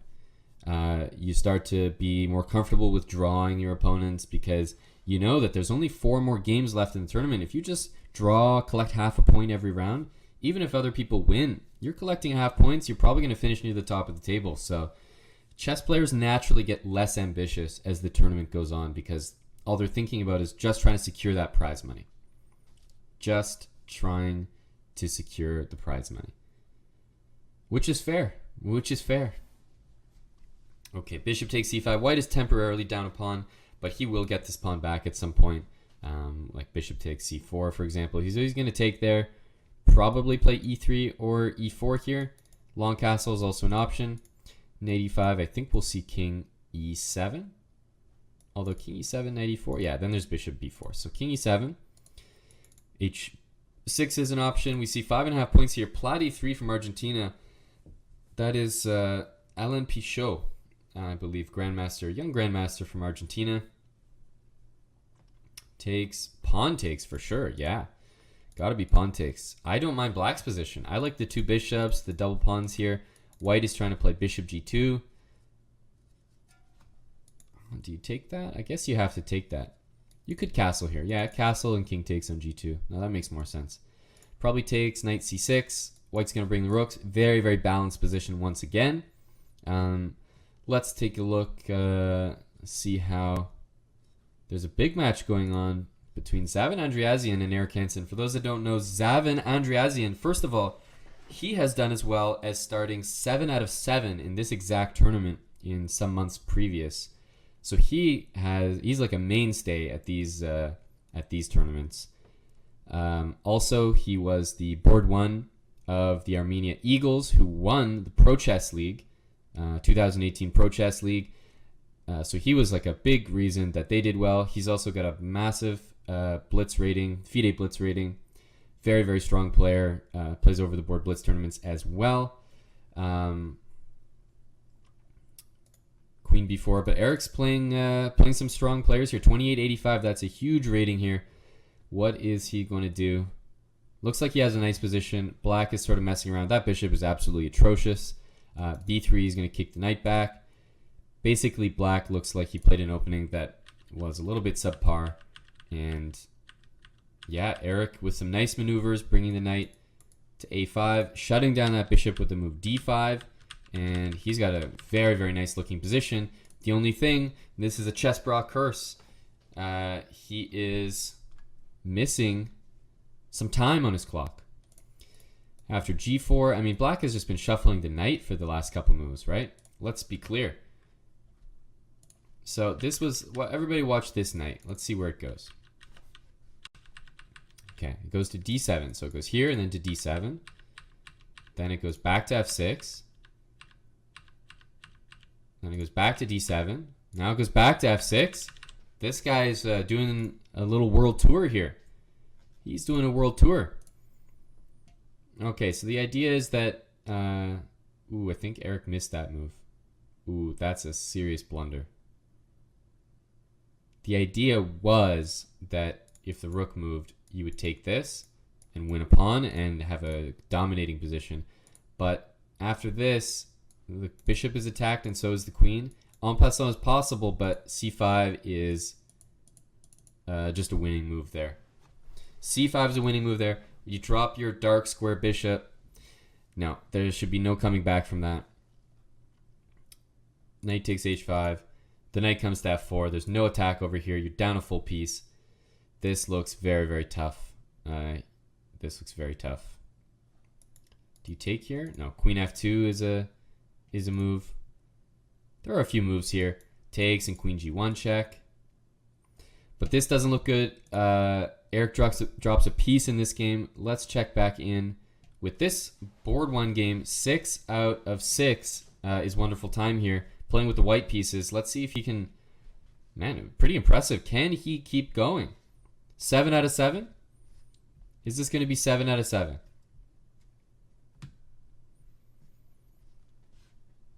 You know what's kind of cute is you might be threatening. Let me play a different move here just to show. If h5, I was thinking you might be threatening this weird move. So you're hitting the bishop and the king, so of course you got to take that. Then I play here, and if the king goes here, I take this with check. The king goes here, I play knight d7 check, and then I win the bishop back, and I'm hitting that pawn. And in that whole exchange, don't forget I won a pawn as well. So that looked like a nice little tactic he was threatening, which of course is prevented by knight d6. So knight d6 looks like a good move. But white has some pressure here. The bishop on a7 is very bad. And it looks like white always has this idea in the endgame of running the king up to h5. But this bishop is not really participating at the moment. If knight takes, there's a rook takes b7 intermediate move. So knight b5, yep, only move. Knight a3, knight d6 back, and then maybe this knight to c4. Okay, rook d5. Takes, rook takes, it's got to be. And he wants to play that position. Ooh, you know what might happen? Rook takes, takes, b4, shutting the bishop down. Bishop b8, a6. Maybe a6. And if bishop takes, pawn to a7. Maybe this is a good move. Not sure, but that certainly looks possible. Okay, he just plays king here. So bishop there. I think there's still a6, but he doesn't go for a6. I wonder. a6 looked like a good move there. Maybe the problem with a6 was a move like f6, and if the knight moves, then you just take that pawn, and if you take, you can just take that knight. So yeah, a6 was interesting, but I don't think it actually worked. don't think it actually worked.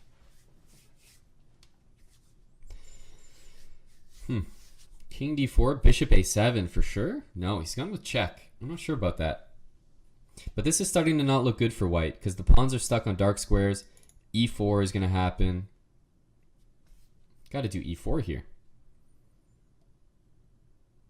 Okay, if takes, king takes, there's knight c5 check. This is a little bit annoying. King e5, f4 he's probably going to play. He's going for f4. If bishop here, a6, bishop a5, a7. It's cute. Even though you win this knight, you lose the game because that pawn is queening. Wow. Bishop there. Now white's going to get this check in, followed by knight e3. Black is potentially going to lose here. Oh, black is losing. Black is definitely losing. Oh, he's got to be losing. How do you do it? That's tricky. There's no way to do it precisely. You got to play b4. Now knight d4, and you take one of these pawns. e3 is like the only try, it looks like. Yep. But I think you can take here, followed by king d3. Wow, I can't believe he played this one. I can't believe he played this one. This looks awful. Why did he do this? Now king f3. King e2. Knight check. Why did he do this one? I don't understand. King f1. Followed by e2. Oh, guys, I don't know. That looked atrocious by white. I think you take the pawn on b5 in that case. You take the pawn on b5 so that you don't have to deal with any of this stuff. After taking a b5, you're hitting the bishop. That's what's so nice. Drawn by repetition. What the... Holy smokes. Okay, so I wasn't sure about this. We'll have to do some calculation. But I was thinking after king there, knight d4, e3. First of all, one of the first moves that comes to mind is knight takes pawn. Because you're hitting the bishop. And it stops king there, it looks like.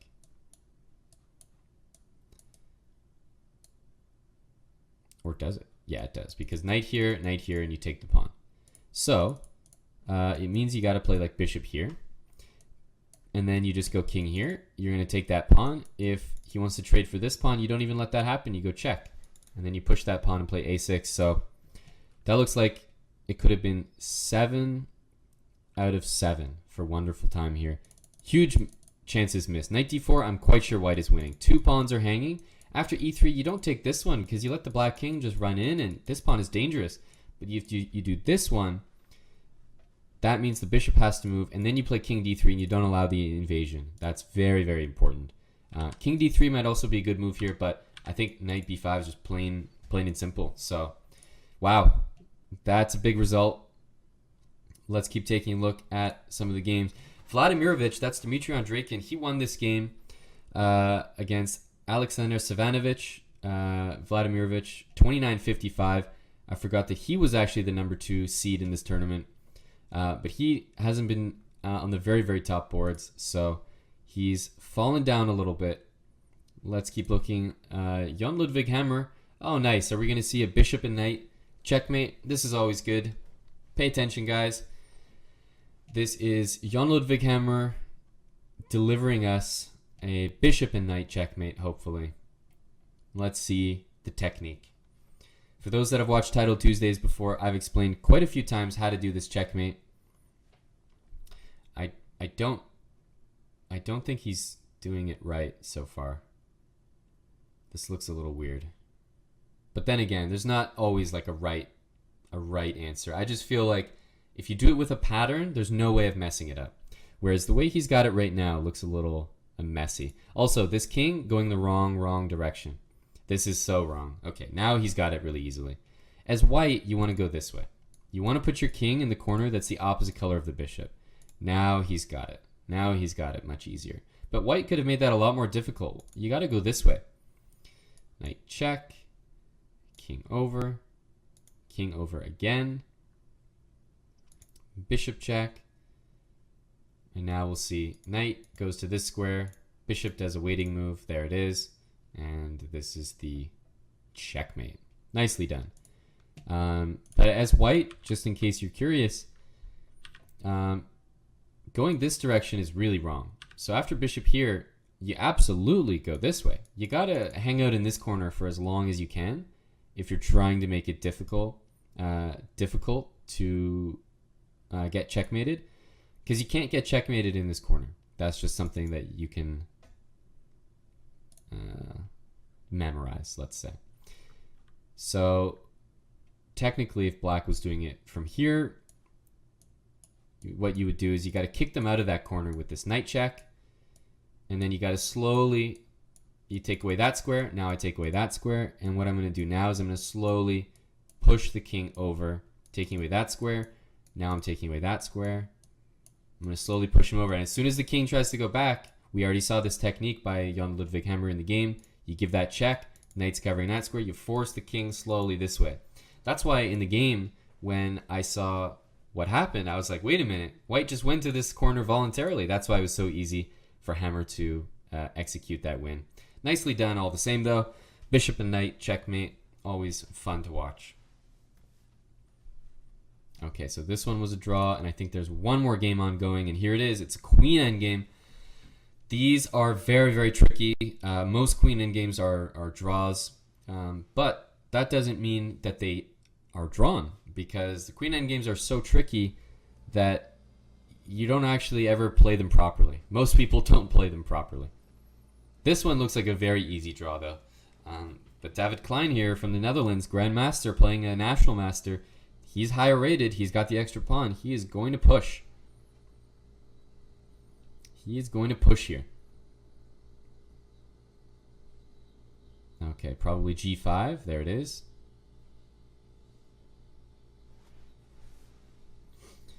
But this is hard to win now. Oh, he just blundered his pawn. Okay, so queen f6. King there. Check. King there. Take. I'd like him to take. Is he gonna? He's probably gonna move his king.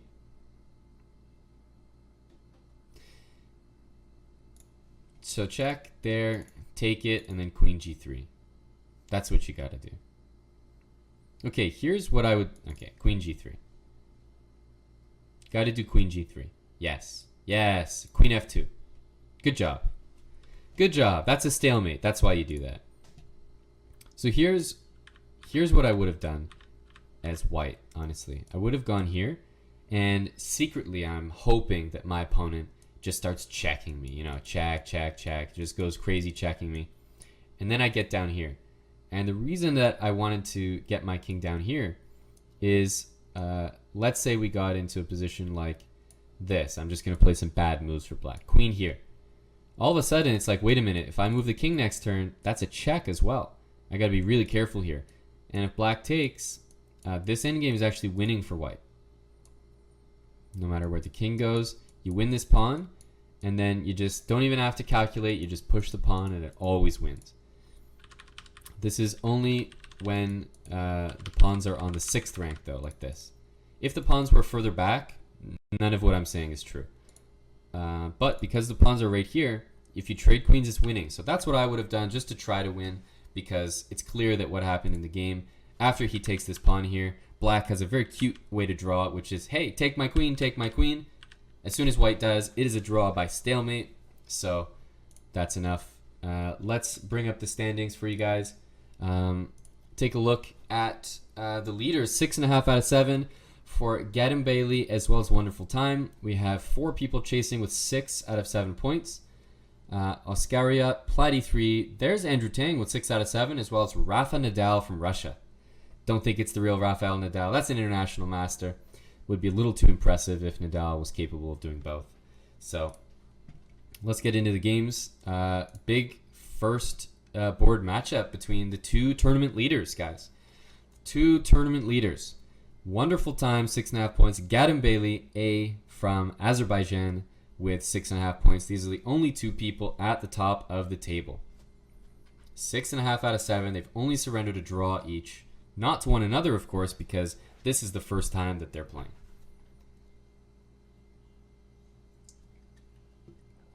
You can only play once against someone else in these chess tournaments.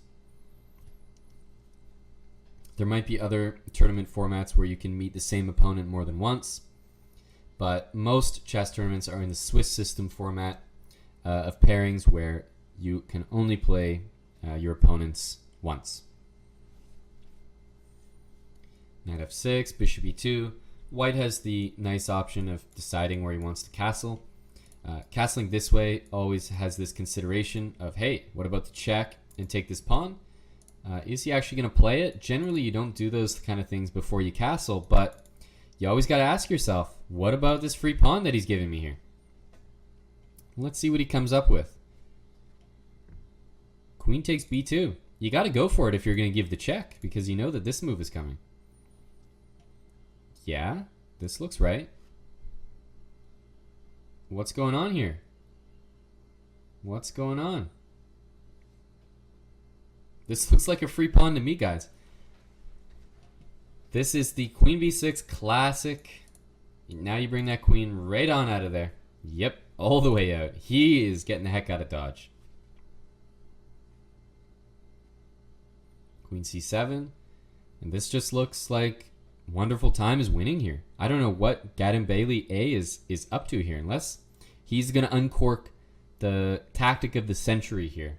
I don't know what on earth he was doing there. He just sacked a pawn for no reason. Or it almost looks like he didn't sacrifice it. I'll be honest. It looks like he blundered there. That was just a very easy tactic. Queen b6 check. Sure, there are moves like bishop a6, but, you know, rook b7 is not even the end of the world. Queen a5. Black can get castled. I like this move because at least it stops castling. At least it stops castling.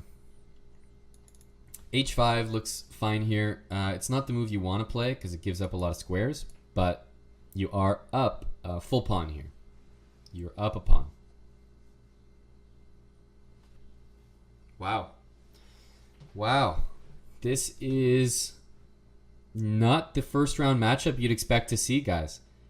This looks like wonderful time. Could be improving to... Whoa. What the heck? What am I missing here? I think he wants to take, and play queen a5 and win another pawn like this. I guess that's what he's doing. It's not the way I would have handled it, but hey, it works. It looks like it works. Interesting.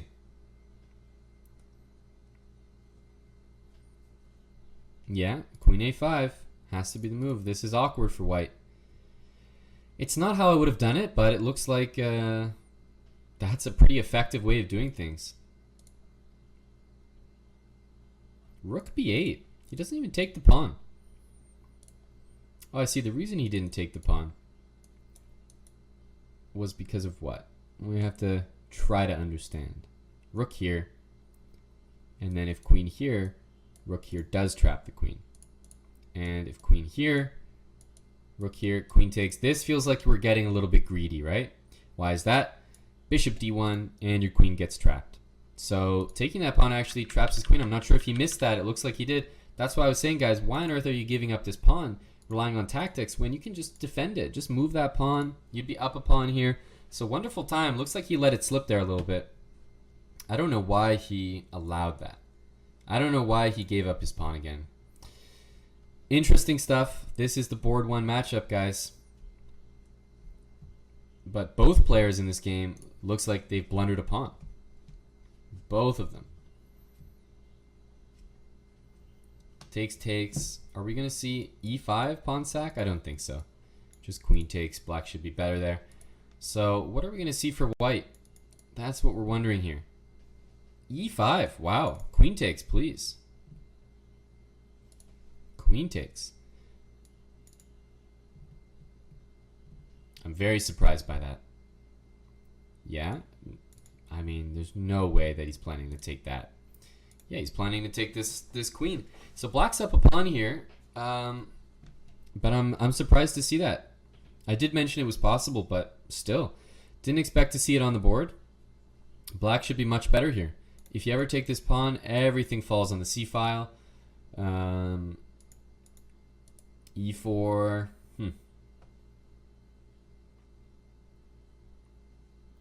Rook e1. But at the very best, white is going to take this pawn in exchange for this pawn. So black remains ahead at the end of the day. Black is up a pawn here. Wonderful time. Oh, wait a minute. What? King there? Ah, there's rook e3. I think he missed that. I think he missed that. Yeah, wonderful time must have missed that. Because I was thinking takes king there as well. You're attacking the rook, attacking the knight. Rook e3 is the savior move. Yeah, so now things are back to pretty even here. If I had to pick, I'd probably still say black is doing well. Bishop goes to d3. But now the material is actually level, and 20 seconds apiece, guys. This is going to get close. Thank you, BBD Cassie. Thank you very much. This pawn is trying to go all the way here. For example, right now, c3 can be played, I'm pretty sure. c3, yeah, takes. c2, rook c3. We can go check and queen, so knight b4. Oh man, this is getting really, really close here. Knight takes, rook b3. Wow. Wow, look how that got liquidated. And it's white who has a very, very good chance of winning this position now. Holy smokes, that came fast. g5 probably? I think g5. Leave the rook on e5. White's going to put the bishop here and go for check. Yeah, check. We're going to see check. King there. Maybe he's trying to set something up. But these checks are going to be annoying here. I find it surprising White's doing this. I think he's going to try this. Maybe put the bishop on c2. Do you play h4 here? I think you play h4. Yes, takes and g5. And guys, what if we got another rook and bishop against rook? That would be crazy. King there. He's going to try to take. Go to h5. Knight there. Rook f6 check is going to be played. Ooh, I don't know if I agree with that. What the? That's a full rook. That's game over right there. Oh my goodness, wonderful time. Bishop c6, he's going for the last ditch, trying to take the rook. He's not even taking the bishop. Does he even know it's hanging? What the heck? These guys are all out of sorts. That was a terrible, terrible blunder. What am I looking at here? Just mate the guy. You're up a rook. Just mate the guy. There we go. Rook b2 mate. Jeez. Wow. Guys, that I mean, we're in round 8 out of 10. This is a cash tournament.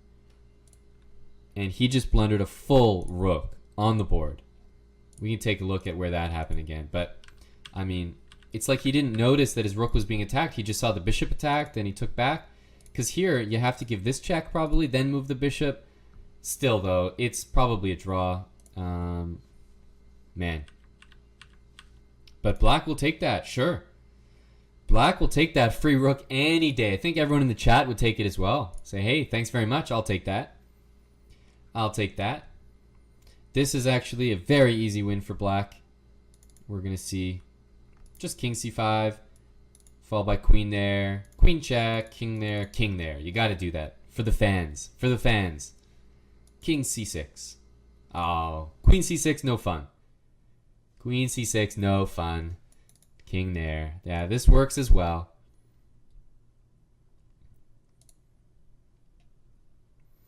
This is nice.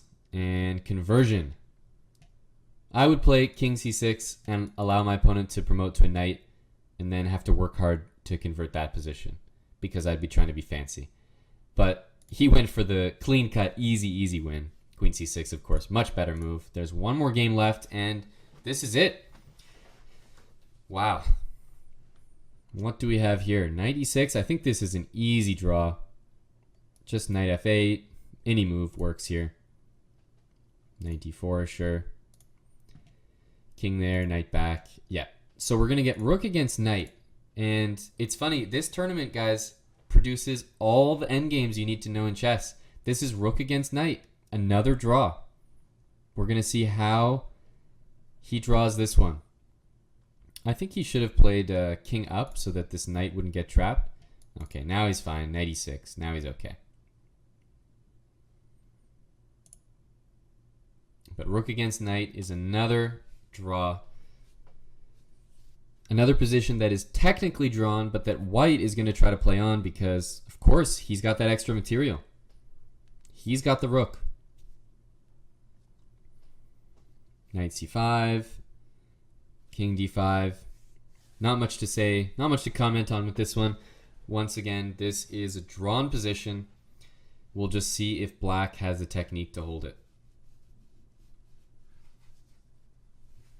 It's one of the easier ones, though. One of the easiest ones.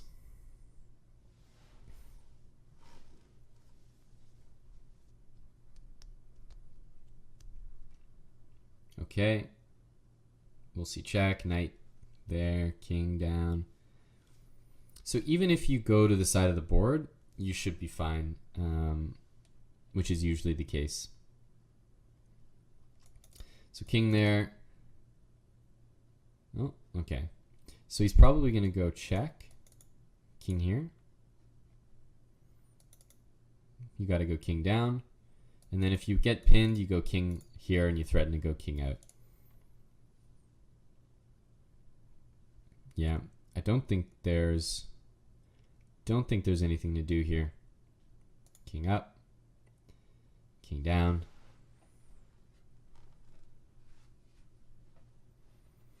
Now you got to move the knight. Only one square on the board, so shouldn't be hard to find. Rook here, you go king up, and rook somewhere else, then you move the knight again. Knight back. The thing is, black's moves are only moves. So rook there, knight back, rook there, king up. We've already talked about that. Black has to make moves that are the only moves on the board, which is why it's pretty easy to find them. Knight back. Yeah, it's just really hard to make progress here. Knight back. The only chance is to try to trap this knight by some means. King there. Wait a minute. This is not good. Something feels wrong about this. No, it's okay. It's okay. Something feels wrong about having the knight on g7. It's definitely not the best construction, but I think it's still enough for a draw. Knight out.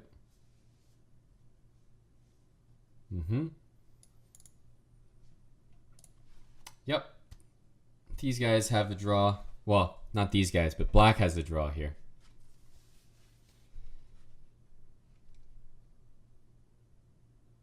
Okay, now you should probably agree to a draw because you've tried your best. White wasn't able to make anything happen. This is what happens a lot in these tournaments is you get these positions where if you're in the game, all you want to do is try to win it because there's money on the line, of course. But if you're the one who's waiting for these games to finish, you're sitting there like, oh man, somebody just agree to a draw already. But if you've got the rook here, you don't want to agree to a draw. You're trying your best. Gotta try to win. But now I'm pretty sure that they're at the 50 move rule, so we should see a draw. Any move here. But the last couple rounds, we've seen some pretty interesting endgames in every single round.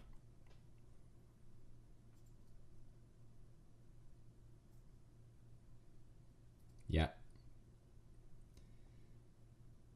King f7, king g6 now.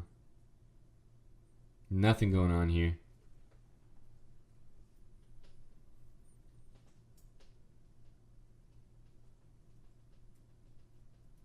There we go. There's the draw we've been waiting for. All right, here you have it, guys. 2 people chasing the leader at 7 out of 8. That's Oscariot and Plati 3 from Argentina. But wonderful time from Vietnam, 7.5 out of 8. Got super lucky in the last round. We saw him just win a free rook when he was down a pawn. But He'll take it, of course. This is a cash tournament, guys. You'll take any luck.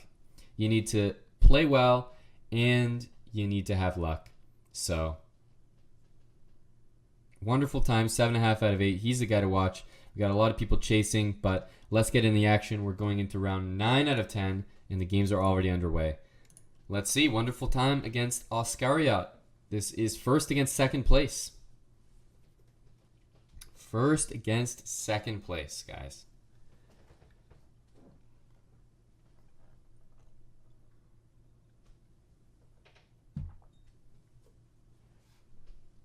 C3. Are we going to see E5 here? Yep. E4 quickly by wonderful time. Interesting. So takes. There's this pin that white is operating with here. Other than that, if you take here, he's probably trying to play pawn takes back, I feel. I think that he'll take with the pawn. I'm not sure, though. Knight takes is an option, but it allows things like knight to c5, hitting the bishop and the pawn. So I'm pretty sure pawn takes he'll take with the pawn. He wants to play rook e1, get a knight to e5. Yep, he takes with the pawn here.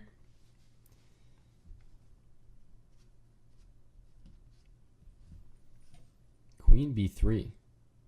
What? What?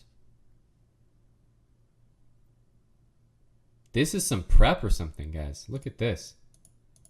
This is some preparation, I want to say. Takes, h6, queen b3. So if you take the free bishop that's on offer, he wants to take queen here and take. For example. Plus he's got this move rook e1 coming. Ooh, this looks like some nasty home cooking. Rook e6 was played. Bishop h4, rook b6. I don't even know what these guys are playing anymore. Never seen this stuff before. Queen b3 was a killer move, though. Played very, very fast. Whew. Black somehow got out of that without too many problems, but that move would have scared me, I'll tell you that. That move would have scared me. Still a tough position for black because he's in this pin and he's got this weird rook on b6. Like, what the heck is this thing doing here? That doesn't make any sense for a normal type of position. So rook e1, rook d1, or rook c1 by white. I think white's playing a great game so far.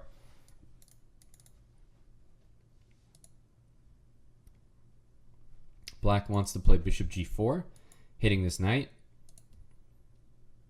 I wonder if the move h3 is necessary. Because it's just annoying. You play rook d1, all of a sudden bishop g4, and it's like, ugh, can't play knight e5 the way I want to. So maybe just rook e1, or maybe h3 is necessary. I don't know. So rook e1 first. That looks good. That looks good. We got 2 more rounds here. This is the penultimate round. The first place player, wonderful time from Vietnam, is with playing the white pieces here. And he's up 1.5 minutes. Look at the time situation, guys. Holy smokes. The time situation is really telling. He's comfortable here. He looks like he's busting out the prep. I would not want to be playing black here. 50 seconds to 2.5 minutes. Man. Okay, bishop f5 though. His position is not bad. It's mainly the time that concerns me. So he can still pull this one out. I don't know if you play rook d1 here or not. Rook c1 maybe. Then maybe there's rook c6. Yeah, I don't like rook c1. Rook c1, rook c6 looks like black trades off some pieces. Don't want to allow that. So knight takes. What's going on here? You take this one, right? Take on h4.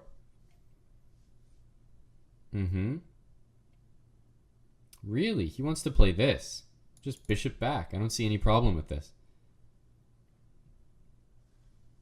Just to be clear, if white took on f6, he was probably going to take with the rook and then take this back with the rook, and that would have been fine for black as well. So there'd be no doubling of the pawns there. But this looks totally fine for black. 37 seconds is the only issue. This rook is a little funky, but it's going to relocate to d6, knight e5, Trying to take this pawn, though. I think we're going to see that takes and takes with the pawn. Got to be knight e5 here. I think if you wait any longer, black starts to get his rooks out. So knight e5, yes. Takes, pawn takes. White has a small advantage here. Absolutely. I think you got to take, trade the rooks, play queen e7. That's got to be the move. Queen c3, king g8, but it's tough. Ooh, he goes for this. This looks very risky. Very risky. 23 seconds on the clock, guys. This is for first place in the tournament going into the last round. Are we going to see knight takes f7, or are there some other tactics I'm missing here? Bishop takes f7. What am I saying? Of course, this is a huge move.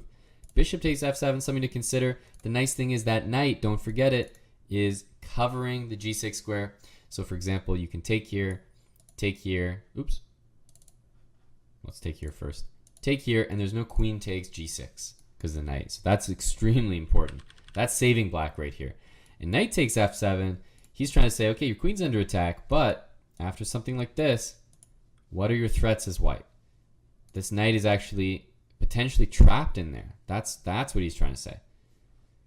So what will he do? Rook takes d4 has been played. Rook takes d4 has been played. I'm not sure what he's thinking about here. Knight takes f7 looks almost forced. You could take on d4 first with the rook, but I think that I'd rather win the tempo on the queen. But it's starting to get messy. Suddenly this knight gets trapped in there. Takes, queen e7. Do you play queen d2 here? Trying to take on h6. You might play queen d2 here. There's no knight d8 because the bishop's actually covering it. So you can't even play queen d2 and knight d8. This knight is firmly trapped on f7. Starts to get scary. Yes, you attack the pawn. Are we going to see g5? Seems like one of the only moves here. g5, gotta play. Gotta play g5. I don't see any other way to defend this. g5, he's done it. Rook e1. Now where does the queen go? Queen c5, bishop e3. Okay, this knight is trapped, but it's still on f7. 30 seconds to 10 seconds. Guys, this is the game for first place. Oscar just played a4, queen a5. He's looking for a queen trade. I'd love to play queen here and bishop there and try to get in there, but look at that monster knight covering g6, covering h7. Queen e2, you gotta move this rook at some point. h4 you might throw in.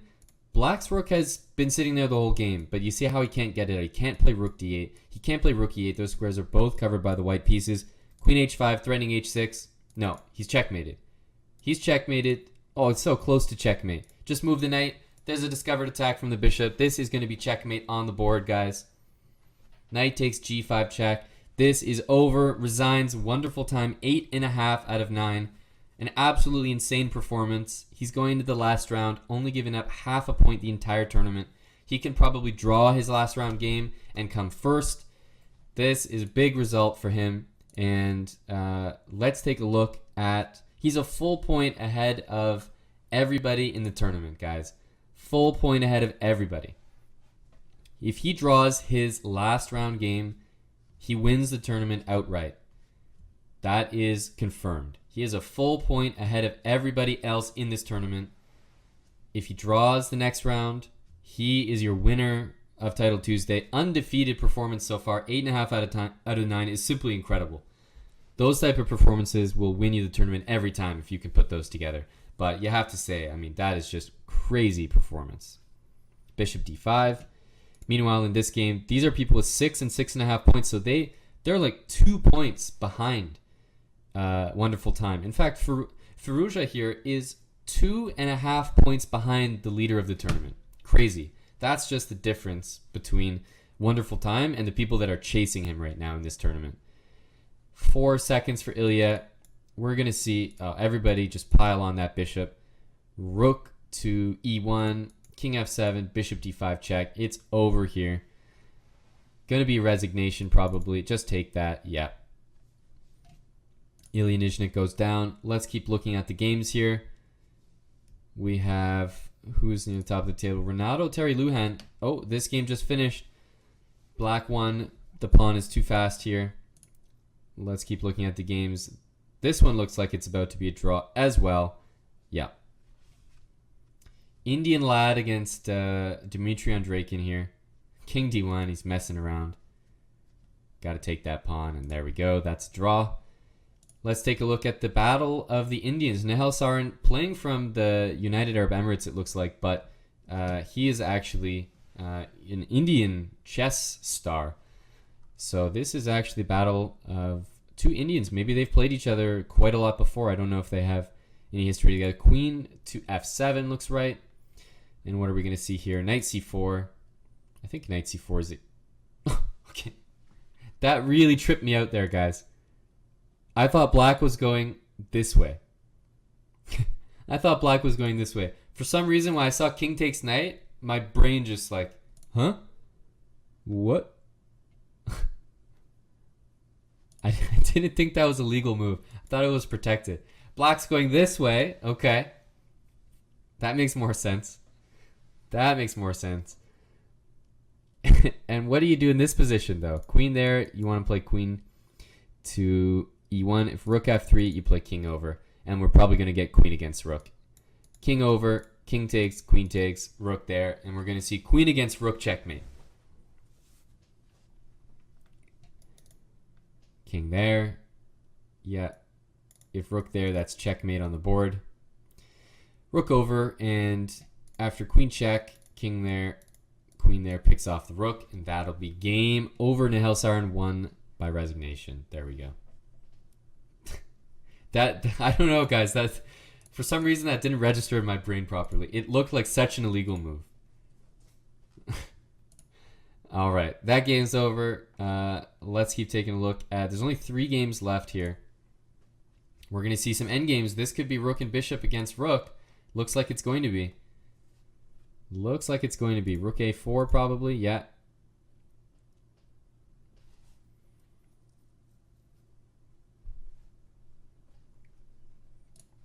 So we got this game ongoing. This one. Yeah, actually this one might be a win. You play E4. You play G4. And you try to play E6. But ooh, he got the bishop there. Yeah, this might be a draw now. This might be a draw now. It was just in time. I was going to say, if you could play E4, you're threatening E6 check. But now the bishop covers the king's entrance. So how is he going to do this? I don't think he can go around. I don't think that works. Bishop G5, you play here. Bishop there, you play there. Tough. Tough to make progress. There. Ooh, he messed up. He messed up, guys. Oh, he messed up big time. E6 winning. Okay, here's the problem. What he should have done is he should have played his bishop here. So that if bishop there, you have that. If bishop there, you have that. And then if king there, you have check. He messed up. He went here. King here. Still not a problem. He should have moved his bishop somewhere so that he has this check. But he played here. Terrible move. Now he doesn't have check. And then king G5 happens. Oh, that's a huge blunder. That means he's dead lost. Yeah. Now the 2 pawns is going to be winning here. E5, G6. Yeah, king comes to F5. This is over. This is the last game still going. Bishop there. Just take that. Wow. That's the last game of the round, guys. That is the last game of the round. Have a look at the standings. You got wonderful time here. 8.5 out of 9. It's quite possible that he has a draw.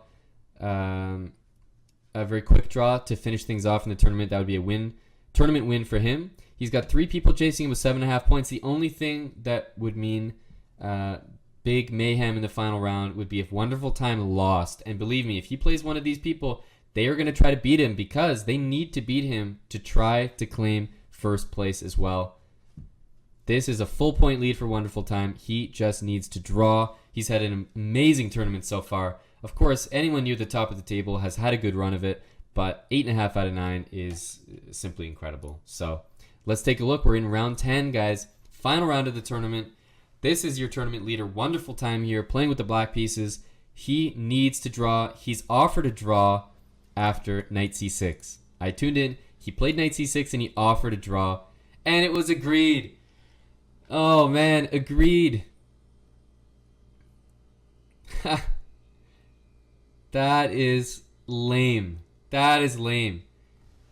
How do you agree to a draw? You're a full point behind the guy. You need to beat him to catch him in this tournament and you agree to a draw. That is just some of the weakest stuff I've ever seen. He just wants some money, which he might get for like third place or something. I don't know. Depends how the other games go. He's going to get some money, but that's just awful. I mean, where's your tournament spirit? Where's your competitive spirit? White just accepted a draw. Of course, you can't blame Black. I mean, you've played 8.5 out of 9 in the tournament. Amazing event for wonderful time. Of course you offer that draw. See if your opponent's crazy enough to accept. But he did. I don't know why, but White accepted the draw here. He needs a win to come catch him in first place. He wasn't interested. He just accepted the draw. Wow. Don't know what to say, guys. I'm a little shocked. I'm not impressed at all. Not impressed at all by White accepting that draw there. So that means I can officially announce Wonderful Time won the tournament. 9 out of 10 points. He drew in the last round just now. So, hey, impressive. Undefeated tournament. 9 out of 10 is just incredible. But his opponent just didn't want to play in the final round. Let's take a look at some of the people that can catch up and overtake that guy, maybe punish him for accepting a draw early, because that means that Grigory Oparin moves to 8 out of 10 points. He's in second place right now, but there's a lot of people who can catch up to him, so we'll see if they can catch up to him and punish him for accepting that draw. Big congrats to Wonderful Time, though, of course. So Anuel playing very, very fast here, up a full minute on Gad Bailey here. And the other game we have to pay attention to is Alexander Moskalenko here playing the white pieces. So if White wins this game, he comes in second place. If White wins this game, he comes in second place. So those are the people to watch. And there's a bunch of other people that can still catch up to them in this tournament and share second place as well. So 8 points right now is good for second. These guys with 7.5 can jump to 8.5 and leapfrog, so to speak. But we'll see. We'll see what the games bring. So in this position, looks like White is very comfortable here with this blockade on d5. He's got a very strong knight there. If White takes, Black's probably going to take back with the bishop, although taking with the pawn is always a consideration because it does boot that knight out. White, on the other hand, might go for king h2, might go for f4. He's got a nice controlled position. It feels that White is for choice here, but Black is up a minute on the clock, so don't think that means nothing. Black's position is very reasonable, and the time situation is looking good. Jumping over the other game, White has to win this position to come in second place. He can leapfrog Grigory Oparin at 8 points. He has 7.5 right now, but a win would have him jump ahead. He has probably the slightly better time situation and maybe slightly better position. I'm not sure. If Queen takes, everybody takes. White takes on A6. It's basically dead draw position. I don't see anybody winning this game. The pieces have liquidated off the board. The other game looks a lot more combative. No, I don't see anybody winning this game here. These pawns are too weak. So is this pawn. We're going to trade probably the B pawn for the A pawn in the best case scenario, it looks like. Maybe queen takes B3, rook takes A6 he's worried about, and this pawn is loose. But no, I think that Firouzja should not have any trouble drawing this game. Be surprised if someone wins it, though. Let's take a look at that other game. Up more than a minute on the clock is Anuel here. This is Jules Moussard from France. Bishop h6. Are we going to see f4 here? f4 looks like a good move. Queen d3 as well. Getting out of that pin. Wow. Still in shock. I'm just in shock. I don't know about you guys. That Grigory Oparin did not want to play on. He had the white pieces. He's playing the tournament leader. His fate was in his hands. He was the one. Sometimes in chess or in any tournament, you have to rely on somebody else beating someone for you. But in this case, he had the guy in front of him. He could have played for the win. If he won, he would have tied for first place, and he chose to accept a draw. That just doesn't feel right. I'm still shocked. In any case, though, it opens the door for Gad Bailey here with white, the white pieces, to try to win. If he wins this game, he comes in second place. So it's a big game for him. He's down a minute on the clock. Black has the two bishops. Arguably, they do not look that impressive. I do like how white's playing the game here. Very controlled. Bishop to h3. We might see the king slide over. This bishop can come into e6, maybe f5.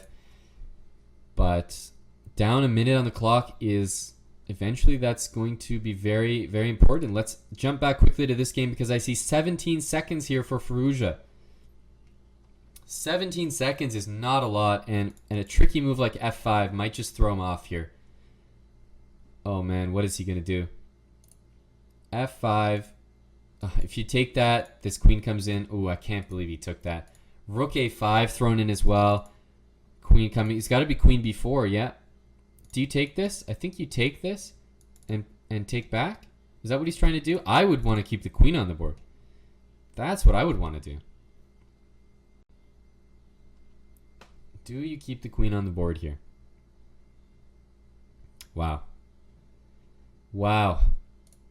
6 seconds for black in this game. If white wins, that's second place that he's playing for. Huh. I don't know if rook a5 was necessarily the right move. But really, with 6 seconds left, taking this pawn, that is that is pretty impressive. Is he going to take this? He might just take it. I feel like that's what we're going to see. 36 seconds, ticking down for white here as well. That's why we have this tournament +2, guys. You get 2 seconds for every move you make, so you should never lose on time. Or at least you always have the option to move even with 1 second left, and you jump up to 3 seconds. So shouldn't be losing on time with that increment. 18 seconds. He doesn't know what to do, guys. This is going to be a very, very close time scramble. Queen g5, he's gone for king f8, rook a4, and he's trying to take back. He's got queen h6 check, also queen to f6. This rook's attacked now. What does he go for here? He's got to move this rook. Maybe rook d4? Rook e3, but this is not what he wants. Now the queen is under attack. King e7, he's going to take here. Rook takes e6 is a huge threat. Huge threat. He's running for the hills. Is he going to take that? Yes, rook takes e6, wins on the spot, I think. Wins on the spot. Takes, and queen check. Oh no, he missed queen check. He missed queen check, guys. This is very good, don't get me wrong, but he missed queen check. Pawn check? Does that work? Yes, pawn check is pretty good here. It wins the queen at least. Check and rook b3. But after a5, it's not completely checkmate. That's the only thing. King back. Takes. Queen c4. It is winning for white. But let me show you what I think he missed. In this position, I thought he missed queen here. Because if king here, that's checkmate. The bishop's covering that square. And if king c8, rook c3 is going to be lights out. Forces queen here. And this is a much worse version of what we're seeing in the game for black. So I think he missed that, but nevertheless, he's winning the queen. He's also going to be winning the game here. Queen a6 is a huge threat. How is he going to finish this one off? Oh man, bishop f1. That might have not been the right move. I think he totally messed this up now. King goes to a3. There's no mate here. There's no mate here. What a blunder. Oh man, this is not even clear at all for white anymore. Still winning for white probably, but not clear at all. If you queen, there was a nice move, queen a6 check, and then you take on b1. So yes, he's going here. He's covering b1. Put the bishop on b1. Okay, or there. Don't take that. Don't take that. You got the bishop covering b1. Going to put your king on h3. Wow, this is such a tense game. 1 second for Firouzja. Queen d6. White is winning this position, but man, so close. King h3. I thought we were going to see king c3. Bishop finally goes to b1, but these rooks are guarding that pawn. Attacking that bishop now. What do you do? King b4? Rook c5. I like king b4. Get that king up the board. King b4. I want to say white's winning, but it's not so clear to me anymore. Firouzja keeps moving with just seconds on the clock. It's crazy. Crazy, crazy. Rook c4. Rook e1 he plays. Bishop b1. The thing is, bishop b1 I'm getting very close to just sacrificing. Queen g7 check. King b3. Oh, he's had to play rook e5. No, that move wasn't played. That was just me clicking. But he's had to play rook e5. That's never a good thing. I think white is slowly making progress here, but I can't tell. This bishop is covering that square. Man, what a close game. Jeez. Queen check. This looks like a little bit of progress. Bishop d3. What? There was check. There was check. He just missed check, guys. Oh, man. The blunders. Firouzja goes down. Oh, no. What a big result. What a big result. Alexander Moskalenko jumps to 8.5. Guys, this is just going to be karma. Let's jump back to that other game. It already ended. Gadin Bailey won with the white pieces. That means he jumps to 8.5 points. Holy. Guys, the games, I'll just bring up the standings real quick to show you what I mean. These two guys at 8.5 points leapfrogged Grigory Oparin, punished him for taking that draw, guys. They both jumped ahead of him, taking second and third place, splitting the prize money. Wonderful Time still takes first place. There are still games going in the tournament, but there's only one game left. And would you know, it's a rook against bishop. We have seen it before. Now you guys should hopefully have learned something from this stream. You know that the king belongs in the opposite corner of the bishop. You know this bishop needs to go here and just shuffle. That's the way you do it. That's how you defend this endgame. Complete karma, guys. He agreed to a draw, trying to claim some money, and two people leapfrogged him in the final round. So he didn't take second or third place. Grigory Oparin gets punished for not taking that draw. Sorry, he gets punished for taking that draw, for not playing on. Not playing on when he had everything to play for. First place in his hands if he could win the game, but no. Too bad. Rook check. Wait, he just blundered. Oh my goodness. He blundered. Oh my goodness, guys. This tournament couldn't have ended in a crazier way. What an awful blunder. Here, all you have to do is give a check and then bring your bishop back. Oh, what an awful blunder. As you can see here, wonderful time with the tournament victory. Gadin Bailey A with second place. Moskalenko takes third place. That's just tie breaks, but they do split the money. They both had 8.5 points out of 10. So they shared second and third. But what an awful blunder here. He was so used to the pattern of playing bishop here and here. This is the only trick you can't allow. Rook check and you lose. Let me bring up the final standings for you guys. That's Title Tuesday for August. Wrapping up, guys. Take a look at this final standings. Undefeated performances by Moskalenko, Gadin Bailey, and Wonderful Time. I believe those are all undefeated, giving up a couple draws by Wonderful Time. 3 draws, I think, each by Moskalenko and Gadin Bailey. Impressive stuff. 9 out of 10 points. Undefeated performance. Absolutely crushed this month's Title Tuesday. As you can see there, we have Grigory Oparin punished. Karma, guys. Karma came back to bite him. He agreed to a draw in the final round, hoping to have some prize money. He may get a little bit, but he's not getting first, second, or third. He is at 8 out of 10, sharing with Vasily Korchmar at 8 out of 10 points. Also, still a very good tournament, but we were just disappointed he didn't want to play for it in the final round there.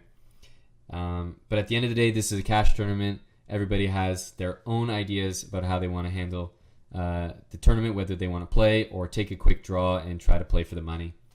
Eric Hansen, 7.5 out of 10, snuck in there, came 11th, tied though for 6th overall. So honestly, a pretty good tournament for Eric. I know that I think he lost in the first round, as well as losing that game that we saw with the very tough tactic he missed against Zavin Andreasian, who you see finished just above him there. Also at 7.5 points though, just above him on tie breaks. So Eric must have made a comeback there at the end. Seems like he finished strong. But 7.5 is a good score for Eric. What a tournament though, guys. Top 3, Wonderful Time from Vietnam. Again, can't say enough. Amazing performance by him. Gadin Bailey from Azerbaijan had some very exciting games. Alexander Moskalenko. Those guys are your top 3 finishers. This was the August Title Tuesday. And if you want to follow me, I stream at twitch.tv/Chessbrah.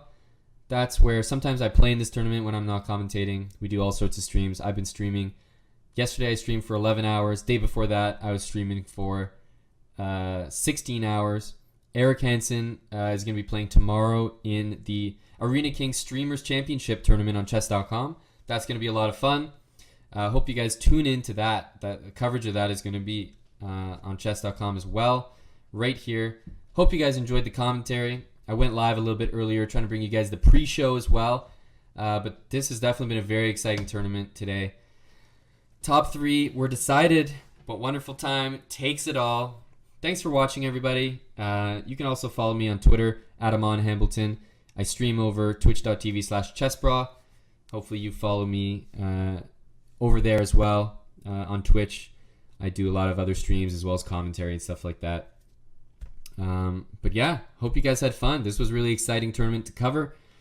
A lot of huge blunders, but of course we can expect that from Title Tuesdays. Every single Title Tuesday seems to be just full of blunders and some instructive endgame moments as well. So hopefully you all guys also learned something as well. Enjoyed it very much. Thanks for tuning in, guys.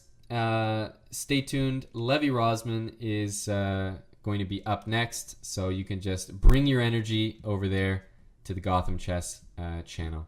Thanks for tuning in, everyone. My name is Aman Hambleton, and it's been a pleasure. Thanks for watching, everyone, and bye for now.